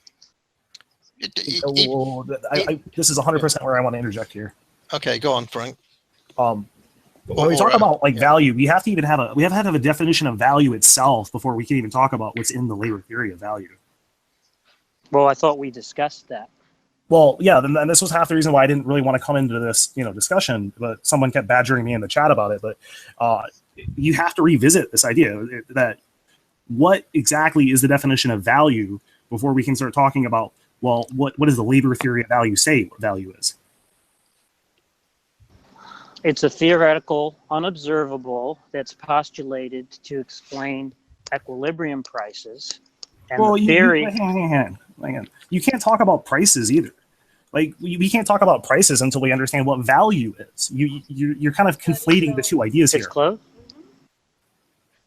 Why could I not talk about Because prices aren't set arbitrarily. You don't set a price arbitrarily. That doesn't happen. That's nonsensical to even Who think said about it. that prices were set up arbitrarily? If you don't Did I have a say theory that? of value, if you don't have some sort of theory of I have value, a theory and of if you don't value. have a theory, or if you don't have a definition of value before that, then you can't talk about prices. You're putting the cart before the horse. You have to explain what value is before you can talk about the theory of value, and then before you talk about prices, you have to talk about what your theory of value is. We understand what prices are, right? Before we have the idea of value, Again, right? don't even say the word price, because that's part of the problem. You can't talk about Before the labor theory of value did people know what prices were? Did they? like what structural definition of it? Prices are literally did they just know the what prices objective were? measurement of what something is worth on the market. Did we understand what a market price was before theories of value were developed? Did people have that concept? Yeah. That's irrelevant to what's going to go on, though, because my point is, right, that the way the labor theory of value was developed, right, was that market prices were observed, right? We knew what market prices were, right? Before there was a labor theory of value, we knew what market prices were. Now, what people noticed when they studied market prices was that underlying market prices, there appeared to be equilibrium prices. Okay, that's great. Right? But like when you And so then they moved from there, right, from the observation that there appeared to be equilibrium prices, they had an explanatory problem, right, which is, what is it that explains equilibrium prices, right? Well, How do right. we Okay, so account that's- for the fact that the equilibrium prices are at one magnitude rather than another? Now, obviously, you can't appeal to supply and demand under those conditions, because the idea behind equilibrium prices is that supply and demand cancel each other out in equilibrium, right? When they're at equilibrium, they cancel each other out. I'm not done yet. I'm not done yet. So you can't appeal to, so at least for these theorists, right, they didn't believe that you could appeal to supply and demand as the explanation for equilibrium prices, because the whole point was that supply and demand ceased to explain the magnitude of the equilibrium prices when they canceled each other out at equilibrium. That was their idea, right? Okay, and so what they then did was say, okay, let's try to figure out what determines equilibrium prices if we can't appeal to supply and demand to explain that, right? And one proposal was that we could explain it in terms of quantities of labor. Now, that theory was developed in a 90-year period, right? Wealth of Nations was published in 1776. Volume 1 of Capital was published in 1867. So it's 91 years in which that theory was refined and improved, right? Now, again, for you to say that there's a problem with the theory, right, you're going to have to deal with it in the same way that every scientific theory that's proposed is done. You can show that there's a logical problem with the theory, right? You can show there's some kind of contradiction in the theory. That's one option for you. Another option for you is to say, well, the theory is unfalsifiable, right? All right. Oh, okay. I have a question before someone tries to do that. Well, let me just finish. Let me just finish the exposition, so there's no lack of clarity about this as this unfolds, right? So you could try to show that the theory is unfalsifiable. That would be another option for you. Another option would be to say it's an entirely ad hoc theory, right? Okay. So and then so a fourth option would be to say that the theory has been empirically falsified, right? So if you're going to take this high-handed attitude that the theory is just a bunch of nonsense, right? You're going to have to do one of those four things. So I invite you to do that. Come up with the best But let me ask my question can. first. Let me ask my question first because it's important. Okay, so when if you are a proponent of this theory, are you a proponent of the theory in the sense that you believe it is describing a real relationship between this abstract concept and the world, or are you invoking it sort of as an instrumentalist would? where he would say, well, it generates a prediction that is true, that has that we can use, that is relevant, but it may not be describing an actual relationship in the world. And the reason I ask that is because so the reason I ask that is because probably at least 3 people in the room think about economics from the standpoint of it being a macroscopic description of individual actors in a marketplace. And so when we describe economics, when we develop a theory of value or a theory of how things operate in economics, we do it strictly in terms of the behavior and the mindset, the decisions of individual actors in the marketplace. And so when we're describing value or interest rates or aggregate demand or supply and demand, when we describe these relationships, we only ever do so when you can sort of analyze them in terms of human individuals, or visualize them as a direct consequence of individual actors' decisions. So like interest rate, the way that humans value time will generate a certain kind of macroscopic prediction about interest rates and inflation, for example. Whereas on this, the labor theory of value, it's difficult to think of a causal chain of events that would invoke the labor time in order to generate this abstract equilibrium price. So that's my question: is what sense? I'm still not seeing. Because the thing is that any dispute between an instrumentalist and a scientific realist isn't going to be a scientific dispute, right? So if we're evaluating the theory as a scientific theory, right, that dispute is going to be irrelevant.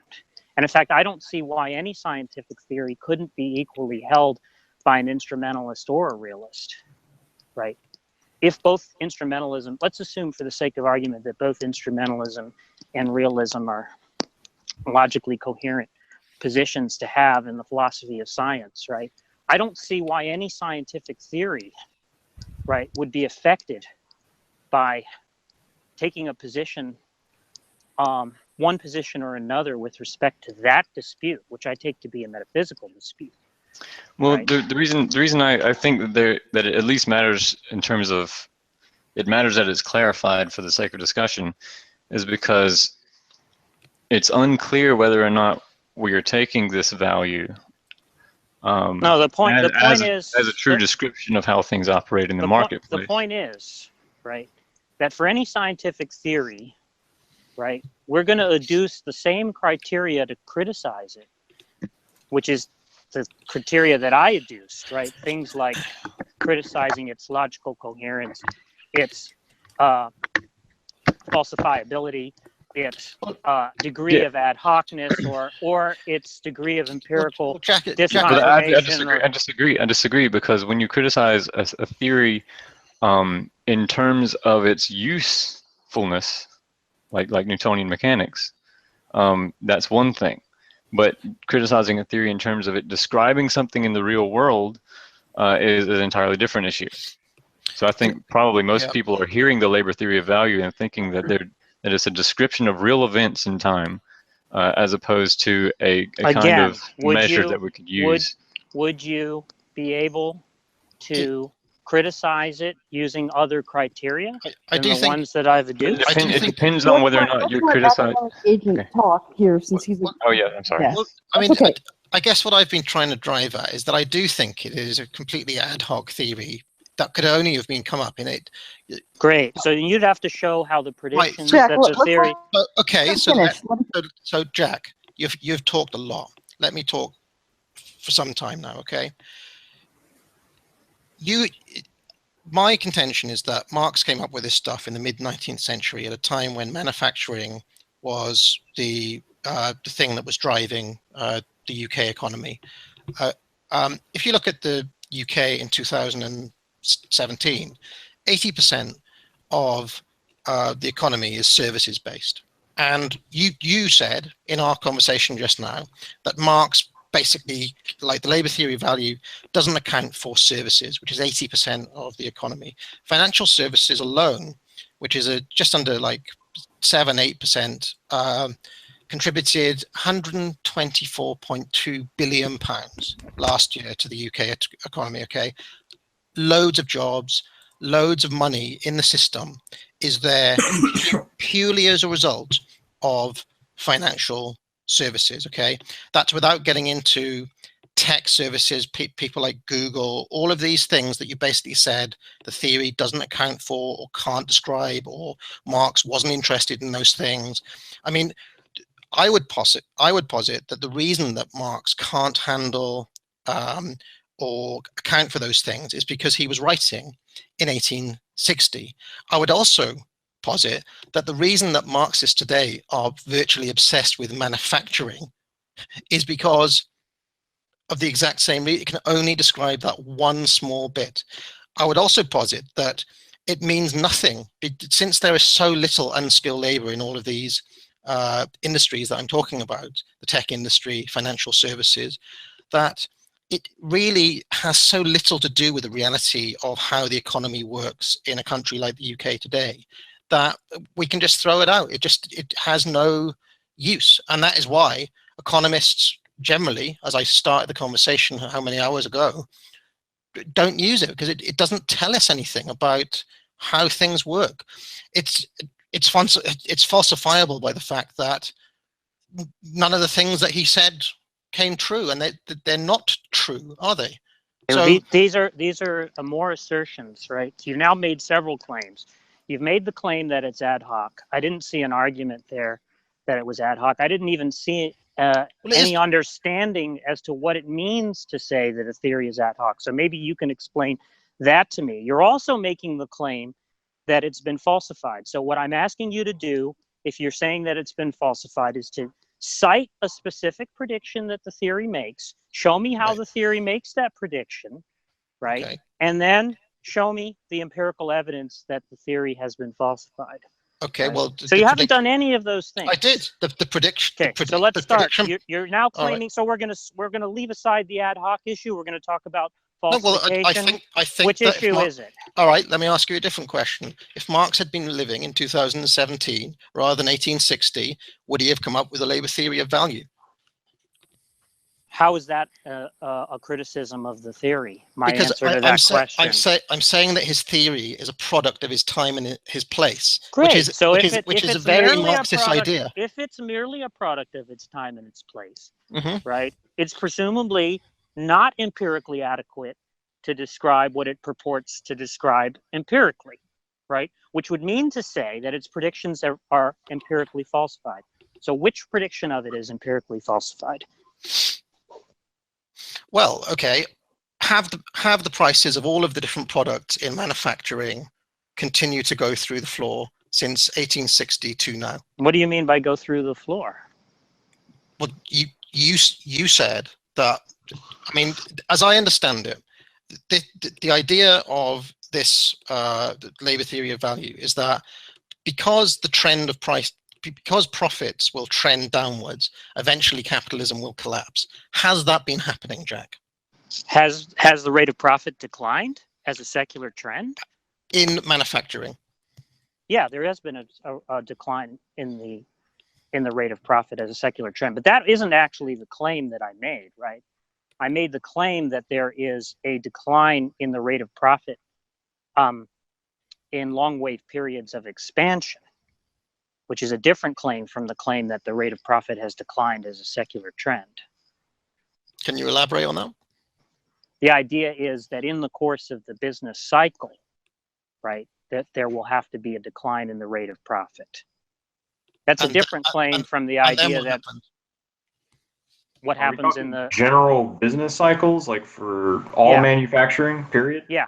There's a few things that I'd like to bring up that I had been kind of waiting to ask about. A few of them were in the chat, but I guess first of all, if we're going to take something that, let's say, stonemasonry or something like that, where you could say that it is some sort of a manufacturing process where there's no such thing as unskilled labor, how do you figure out what unskilled labor is to even get your unit of unskilled labor? Well, the theory isn't actually trying to calculate units of unskilled labor, right? But it's just required for positing. the theory, right? It's required for the theory that in principle, right, there should be some explicability. But if you can't derive your unit of measurement from whatever it is you're trying to measure, then how do you measure it? Well, the measures are indirect. Okay, We don't measure. You can't measure value directly, right? Because we don't actually have access to all the books of all the firms in the world, right? If we had access to all the books in all the firms in the world, an innumerable number of calculations. I agree with that, but I'm just saying you can't measure value directly. However, the labor theory of value does generate certain predictions that we can evaluate. Okay, well, I'm just asking, in a vacuum, how do we figure out for this particular stonemason what unskilled labor is for this job? Like, take off the table the people who made all of his equipment, the people who Well, built as I all said, the capital, I'm not sure that there is a way to do that. But see, I don't think that anything important. I don't think anything important turns on that, right? Because the labor theory of value isn't evaluated by looking at individual firms, right, and looking at the books in those firms and trying to figure out. Well, what you're saying is this theory is supposed to be for measuring the value of manufactured goods, right? I'm bringing a manufactured good that only can be made with the theory is saying. The theory is saying, right, for any manufactured good, that what will determine the equilibrium price, at least under certain restricted conditions, will be the average quantity of unskilled labor that it takes to produce that good. Now, the theory is not committed to saying that we can actually measure that, right? It's just saying, it's just postulating this. It's a hypothesis. It's saying, let's say that this is what determines it, right? If we start from that assumption, we start from that hypothesis that what determines the equilibrium price is the average quantity of unskilled labor, what can we deduce given that assumption? Okay, well, allow and me then what to, we can deduce through a complicated series of chains of reasoning, right? We can deduce these larger long-range predictions from those starting assumptions, and it is by evaluating whether those long-range predictions have taken place in accord with what's predicted that we can evaluate the theory. That's how it works. Okay, well, I have a couple other things that I'd like to throw out there. I guess, first of all, I'd just like to clarify that equilibrium price is not the cancellation of supply and demand. Equilibrium price is the market clearing price. It's just where supply and demand meet. It is not. So I'm understanding equilibrium price in the way that Smith understood natural prices, right? So for Smith, right, what a natural price is if we were to plot the prices, the market prices of a good over time on a graph, right? We would be able to draw a roughly straight line. Maybe it would be slightly downward, right, through that series of oscillations, which would be a basic axis of prices that we would observe. Well, at least it would appear to be that we could observe the market prices to be oscillating around, right? So that's just an artifact that we have, that we observe if we plot the prices on a graph, right? Now, the prices that we plot on a graph are real, right? Those are the actual observed market prices.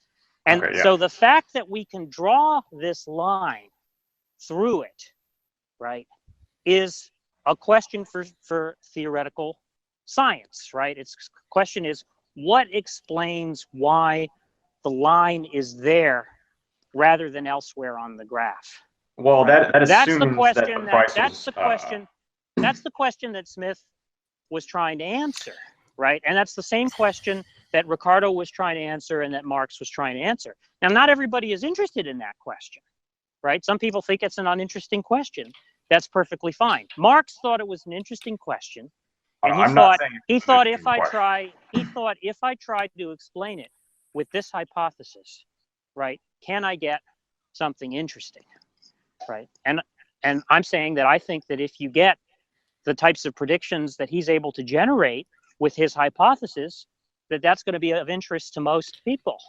What did he predict? So I have another question. I went through some of those predictions earlier, as you'll recall. Well, I'd like to make a comment real quick. When Helena was repeating a question from the live chat about what were some of the general predictions the theory made. And as you'll recall, I said there were about 11 of them. I only ran through a handful of those, but I can give you a whole list of those later if you'd like. Real quick, though, before we move on to something else, it's just in terms of plotting real prices on a graph, there are a few assumptions that are made here. First of all, that whatever the real price of X good is, and let's assume that it's as homogeneous a good as humanly possible to create. That assumes two things. One, that the nature of the good does not change over time.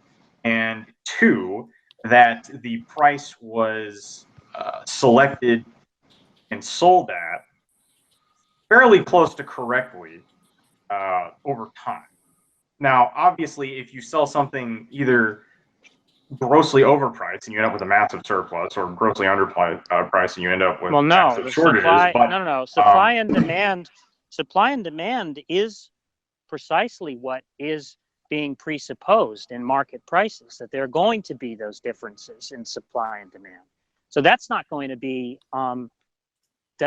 that's not going to be an assumption that's a problem for the view, right? It's precisely because it affects how the points are plotted on the graph, right? Because if you're making the assumption that it ends up around a straight line, right? Because it all tends towards this. I'm not making the assumption.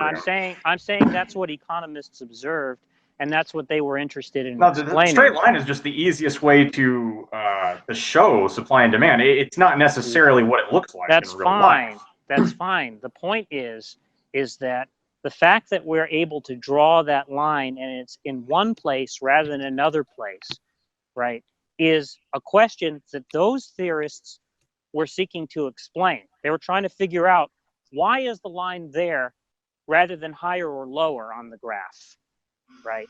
And they provided a theory of that.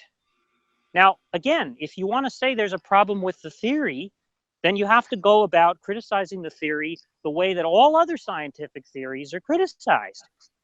And that's what I'm asking you guys to do, if that's what your interest is in doing. I mean, if you think the theory is wrong or bad or whatever, then I'm just asking you to support that claim. To me. Right. So to me, I think that how would it be superfluous? How would it be superfluous if it actually predicts the things that I said that it predicts? How would that make it superfluous? Because hold on. Yeah. Okay. Because when you evaluate the decisions of individual actors, in the economy, you would say that when the productivity of a goods producing process increases, you expect if it does so across the entire industry, you expect the price of that to go down. Mm-hmm. That's it. But then, you could do that exhaustively in terms of individual human actors. You would never. It seems to me, at least, that that unskilled labor time doesn't get its foot in the door to be somehow causal. I'm not seeing how this is an answer to my question, right? Because it's an alternative. Right. You have an alternative explanation that deals. You don't have an alternative explanation that simultaneously. Okay, so you tell me the theory that predicts the same things that the labor theory of value predicts. What is that theory? Okay. Well, listen. Yeah. Do you have a theory like that or not? Yes. Okay. So what's the theory? Well, just Tell me, basic, and tell me, basic tell me, economics sir. is the theory. Basic economics. Yes. Basic. Listen, Jack, in order to shut up. understand it, let's just be let quiet. academic Come on. agent explain the theory. Give him some time. The alternative theory. All right. Okay. So basically, if you have free market competition, it will drive the price point down for the consumer. Okay, and it obviously drives the price point down because more people buy goods at a lower price. So there is an incentive for producers to try to undercut the competition, and this has happened time and time again in different markets. And that happens. You can see it in the price of, I don't know, a television set, for example.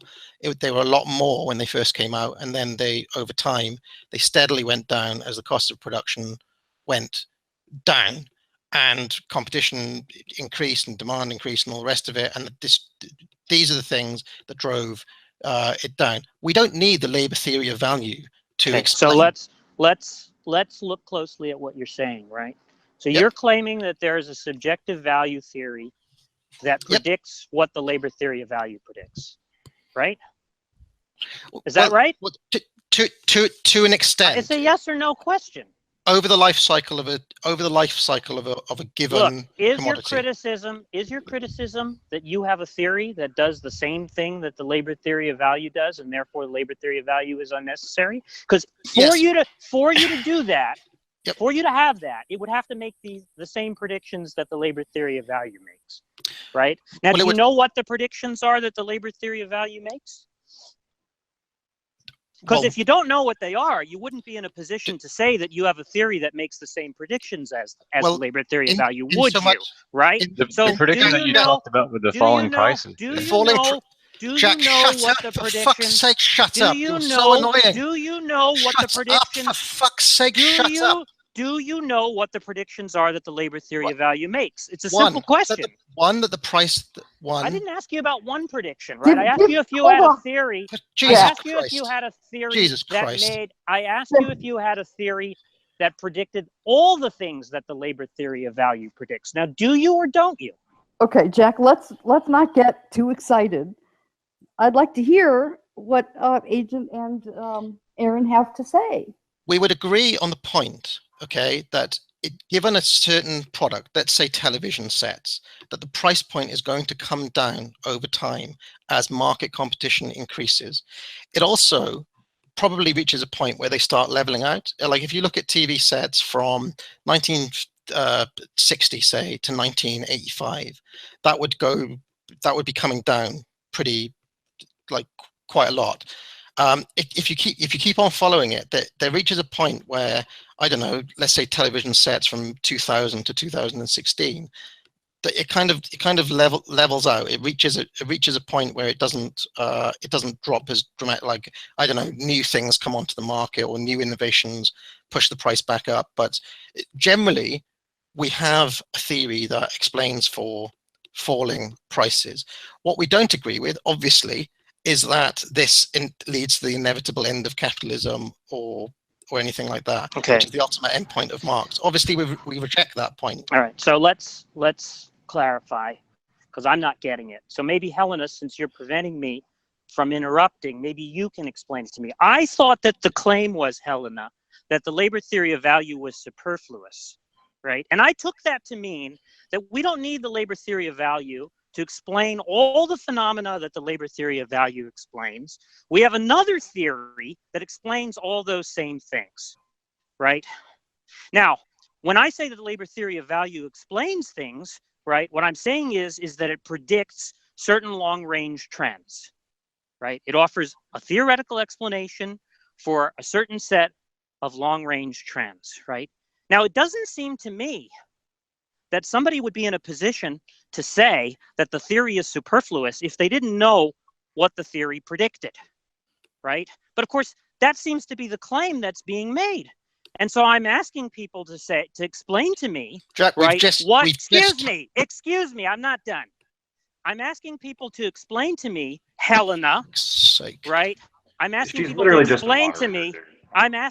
to explain to me, right, how they could be justified in making that claim without telling me, A, what the predictions are of the labor theory We're of not. value. Listen, Excuse Jack. me. Listen, I'm not Jack. finished Listen. talking. No, I'm not not finished. finished Listen, talking. Jack. Shut up. You will get are your not- time when I am done. Fucking shut up. You will get Jack, your time enough. when I am done. Enough. I am not Enough. finished. Jack, Okay, we are not I'm here not. to I take gave you your time. Jack, I was shut quiet up. while you were talking. Shut up. Okay, I We are- deferred to what Helena said. She didn't Listen. want me to interrupt you. I waited till you were done, Listen. and I'm talking now.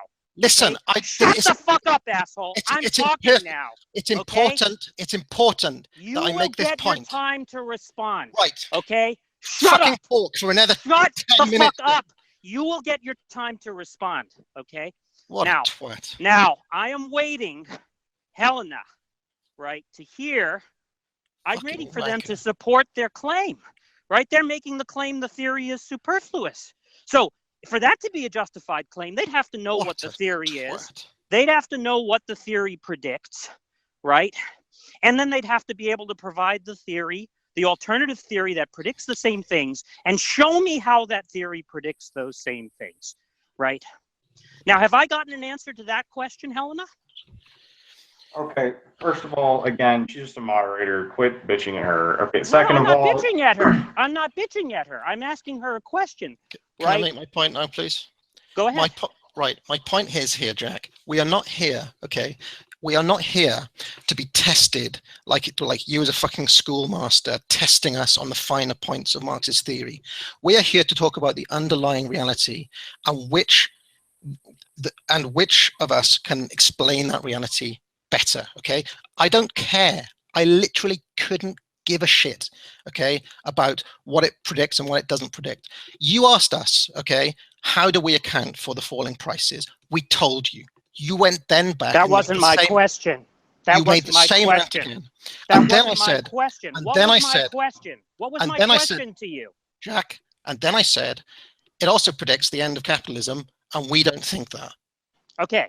Is your claim that the theory is superfluous or not? Let's just get it straight. Yes, okay. it is. Now, for you to claim that it's superfluous, let me understand what that claim is, right? Is that the claim that we can explain everything that the labor theory of value purports to explain by some alternative theory? Is that what the claim is, that it's superfluous?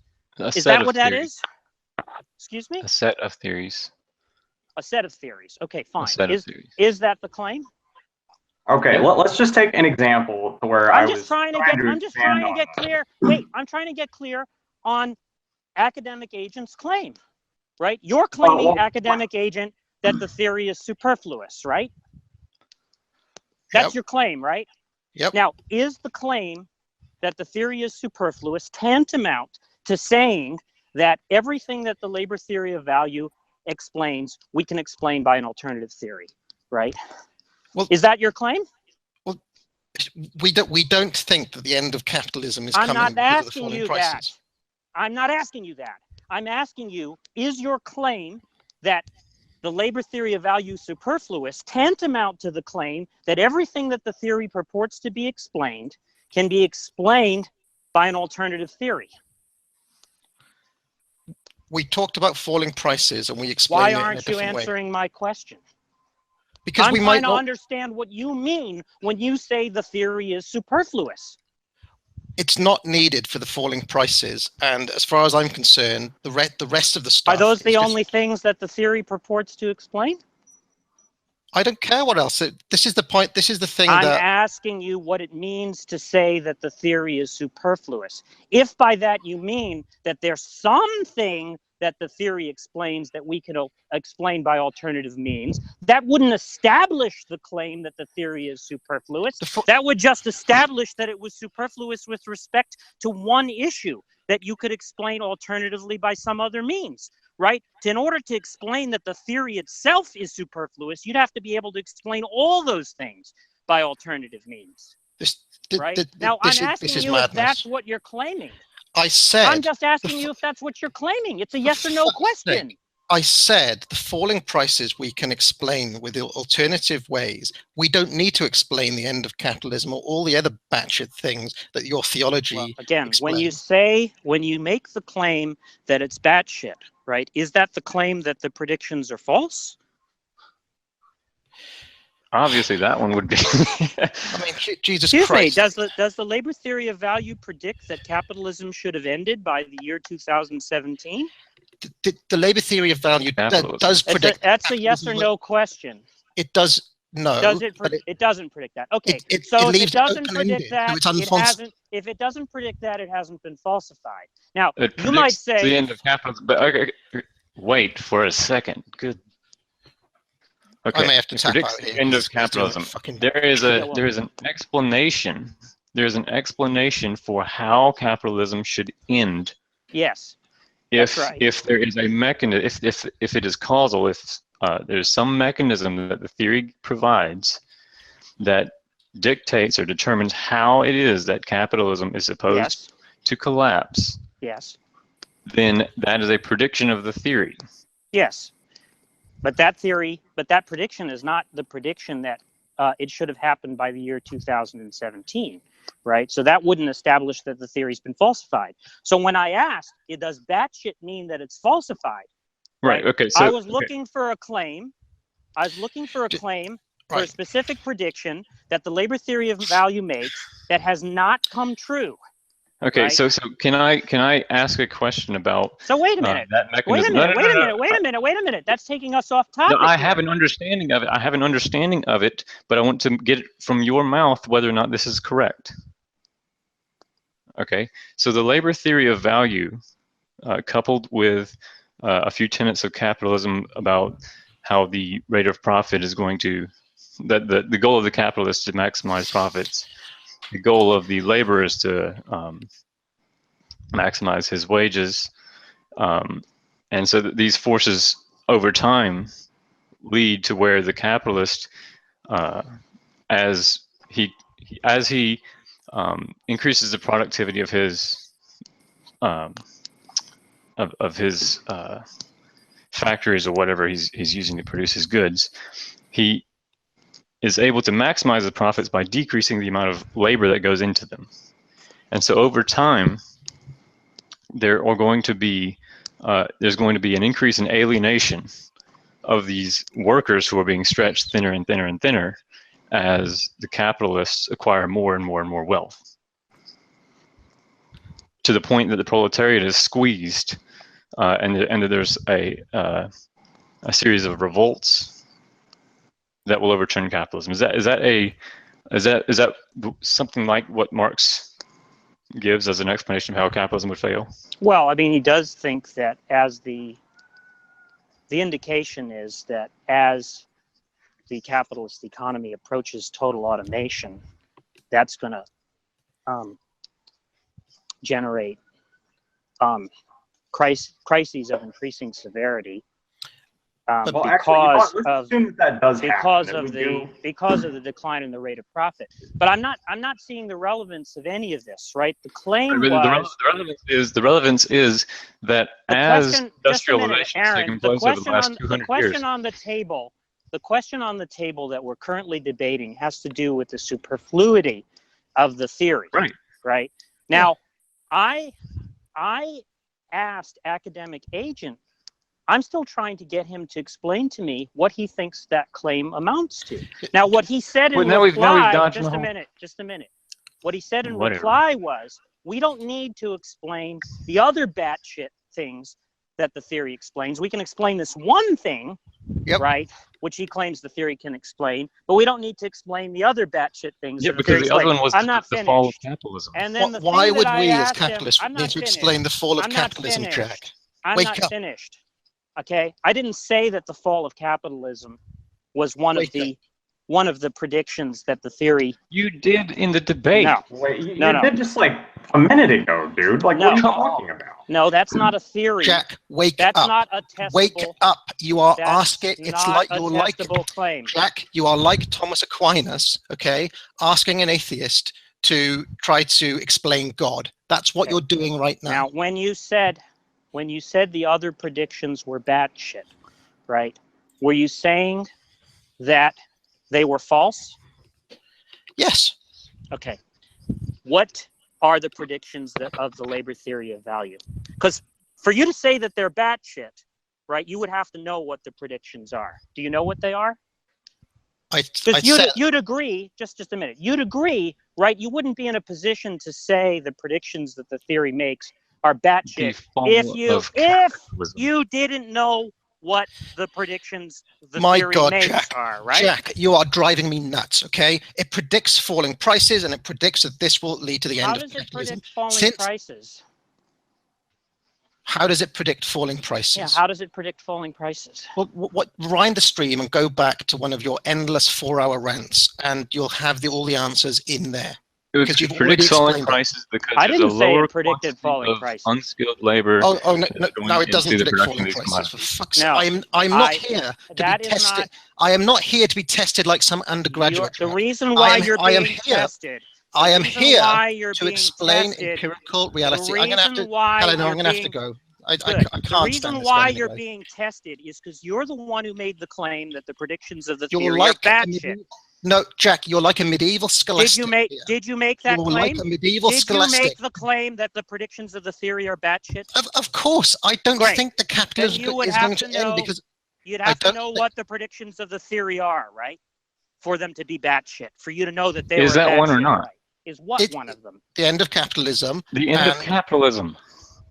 Is it Jesus one of the predictions or not, We've already been over the end of capitalism. No, we haven't, Jack. It doesn't predict that capitalism will end by the year 2017. And then you're going to say 2017. No, that's a straw man. We said nothing about the year. We're just saying, will it end because of this loss of value? That's the question, so that we can form some sort of a claim. No, the claim is, right? You're misunderstanding what the claim is. I'm saying that the labor theory of value generates a set of predictions, right? There are about 11 of them. Right? Now, for the theory to be superfluous, you'd have to be able to explain all those things, right? And so what I'm asking is how somebody could make the claim that the theory was superfluous without actually knowing what the theory predicts. We know what they are. Okay. You know what the theory predicts. Yes. Tell me what the 11 predictions are. A tendency, well, I've got them listed here in front of me. A tendency for the value of the rate of profit to decline, which we just fucking explained to you, you moron. Okay. Okay. 2. You think you have an alternative explanation for the tendency of the rate of profit to decline? Did I not just lay that out to you? No, you laid out. It's explained via the. You laid out a theory. I thought that what you were doing was laying out a theory of falling prices. Right? Is that an explanation for the theory? Is that an explanation for the rate of profit to decline? Yes, because the profit made per television set. The way that capitalism deals with this is that they sell in greater bulk.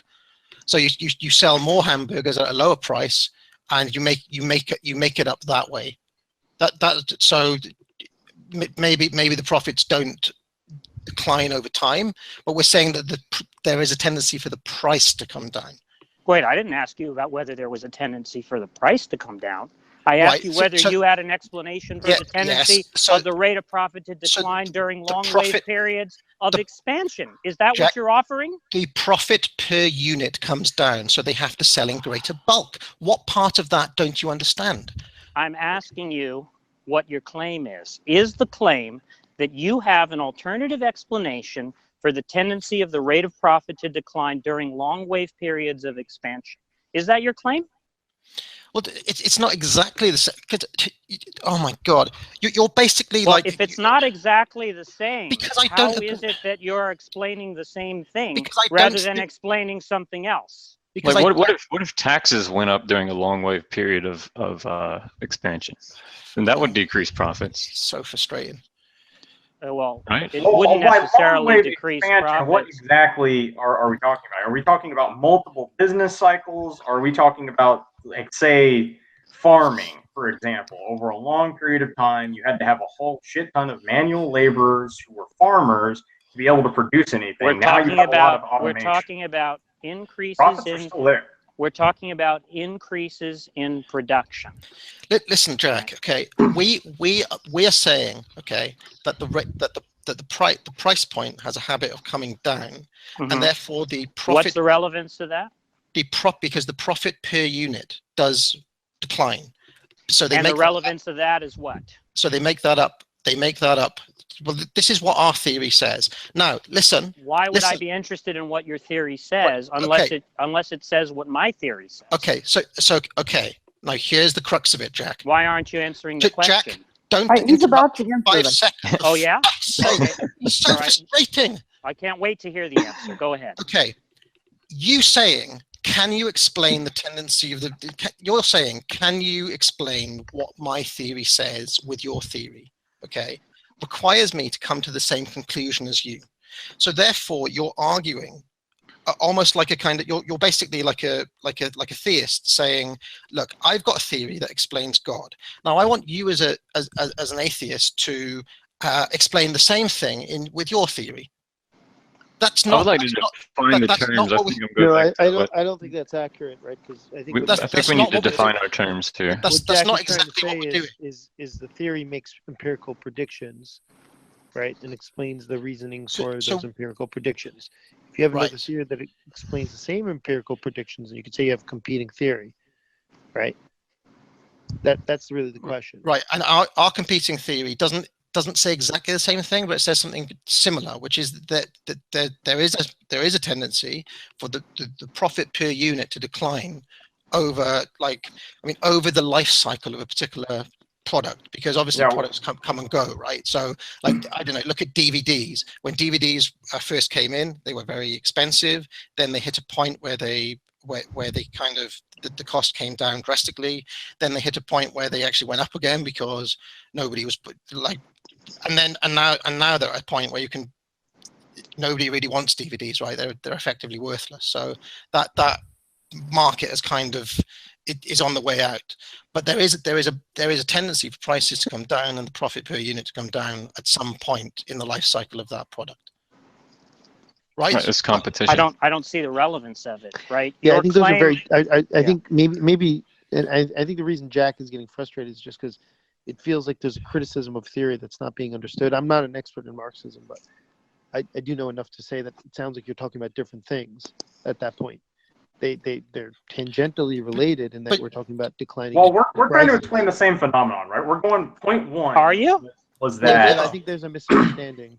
Well, I think there's a misunderstanding because I don't think we're talking about the same phenomenon if we're talking about a specific commodity decline versus, what Marxism is predicting. Well, what do you, so maybe, what he's saying, from what I understand is, okay, we're just trying to take one market sector and explain how that doesn't decline over time as some sort of a proof for at least one point, right?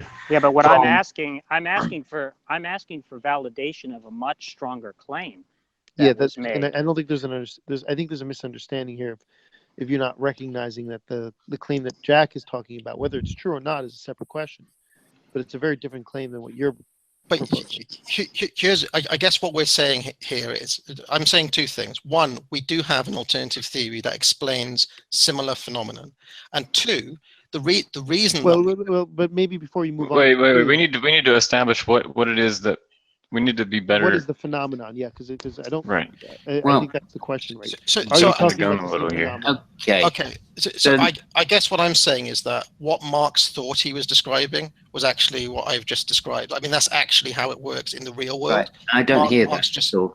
I really don't hear that at all. What I hear is expansion, a period of expansion in business, which to me says increasing profits. No, the point is that during periods of expansion, there's actually a decrease in profits. Right, but because you're spending money to build on. You're making new investments. But under it's not because of that. Under economies of scale, you would expect the profits to go up, though. Wait. What do we mean by a long wave period of expansion? 8 years or 50 or 75 years? What is this time period?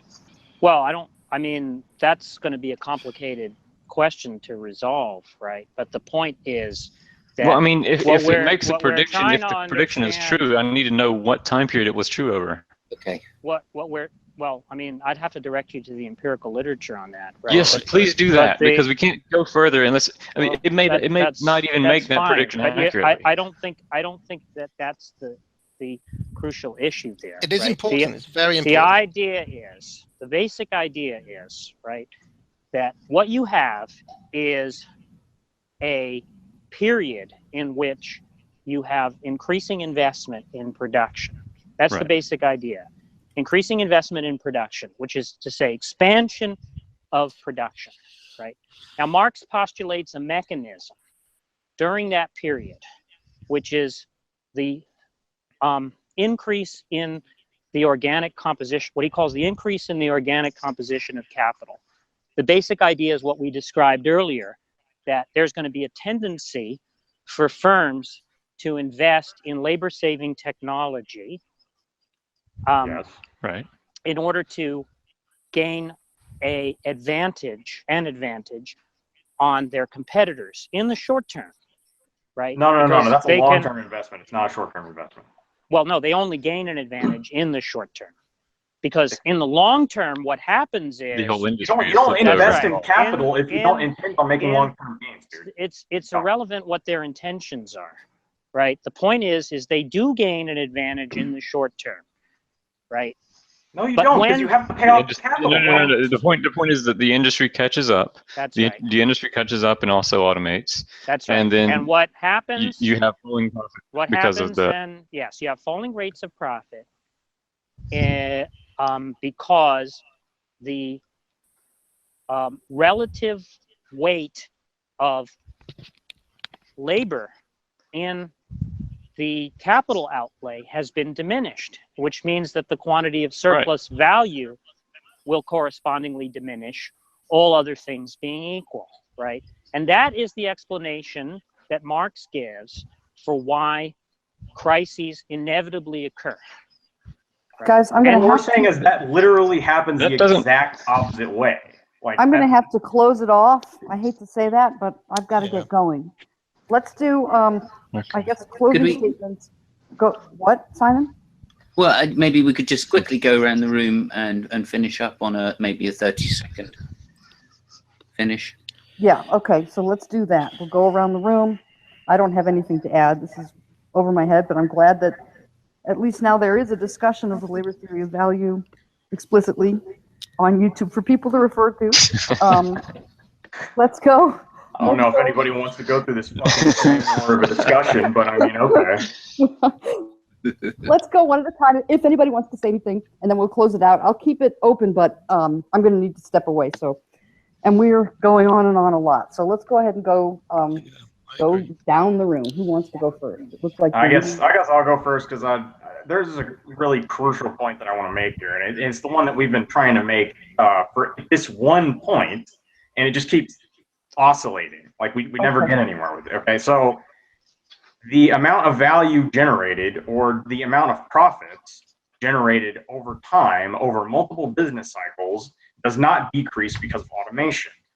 What happens is there is a contraction of the overall market sector. You have, like, for example, take farming or television sets or any of the ones that we brought up. There will be a contraction in that market sector, but it will still be more profitable for the people who have the capital investment in order to generate these products. They are still being able to turn a profit. Otherwise, it would just completely die out. Okay. Yeah. Next. Okay, Yanid, you want to go next? No. Okay. Aaron?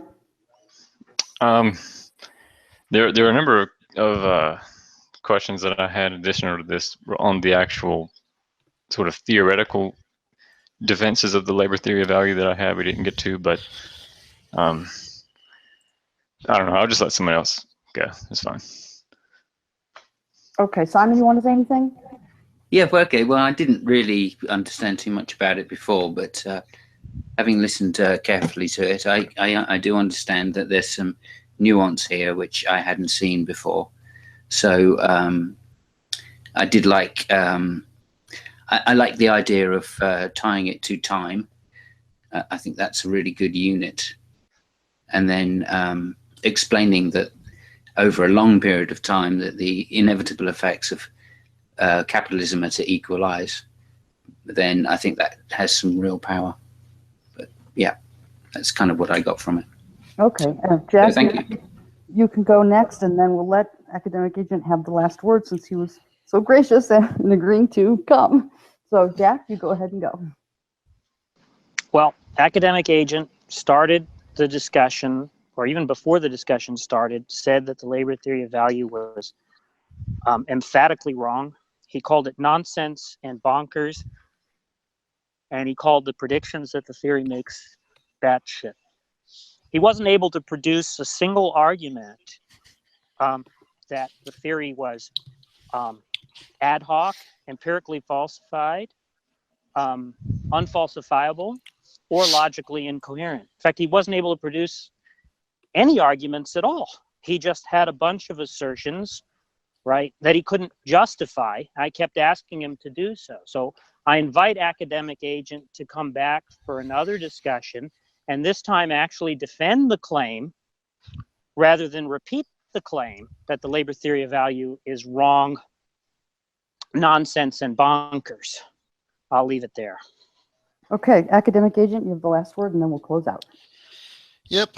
Well, the reason that Jack has been unsatisfied with all of my arguments is because he wants to have the debate entirely on his terms. He wants to say, look at my predictions, and why can't you explain the same predictions? And why can't you explain the same predictions as me using a different theory? He basically either wants me to talk about value entirely defined in the way that he defines it, or he wants me to talk about his own predictions, none of which I agree with using my theory. So it seems to me that I've been spending the past 4 hours talking to someone who is an ideologue, someone who doesn't really care about evidence, or there's so many times during the argument that he just said, oh yeah, I've got a bunch of charts somewhere, but they're not important. And yet he puts the burden of proof on me to try to disprove his list of assertions. So yeah, really, I think the whole thing was something of a waste of time, because you might as well, as I said earlier, be talking to a hardcore fundamentalist Christian about why God doesn't exist. Okay, so thank you all for coming, and maybe if we manage to do this again, we can look at one of the theories that you hold, Academic Agent, and kind of do it in reverse. If we could put the flamethrowers away next time, that'd be wonderful. Sorry? I said if we could put the flamethrowers away next time, that would be wonderful, because I don't feel like there was any real discussion here for a while. Like, there was an hour just yelling, and I don't think that's productive for anybody. Well, we've got strong personalities in here. I do the best I can. I think we did get a lot of good stuff. I don't think it was necessarily terrible at the end. There were moments of heated exchange. That's just how things go, and that's the best I can do so far. It's way over my head as it is. So I just want to say thank you to everybody, and I'll go off air. Thank you for watching.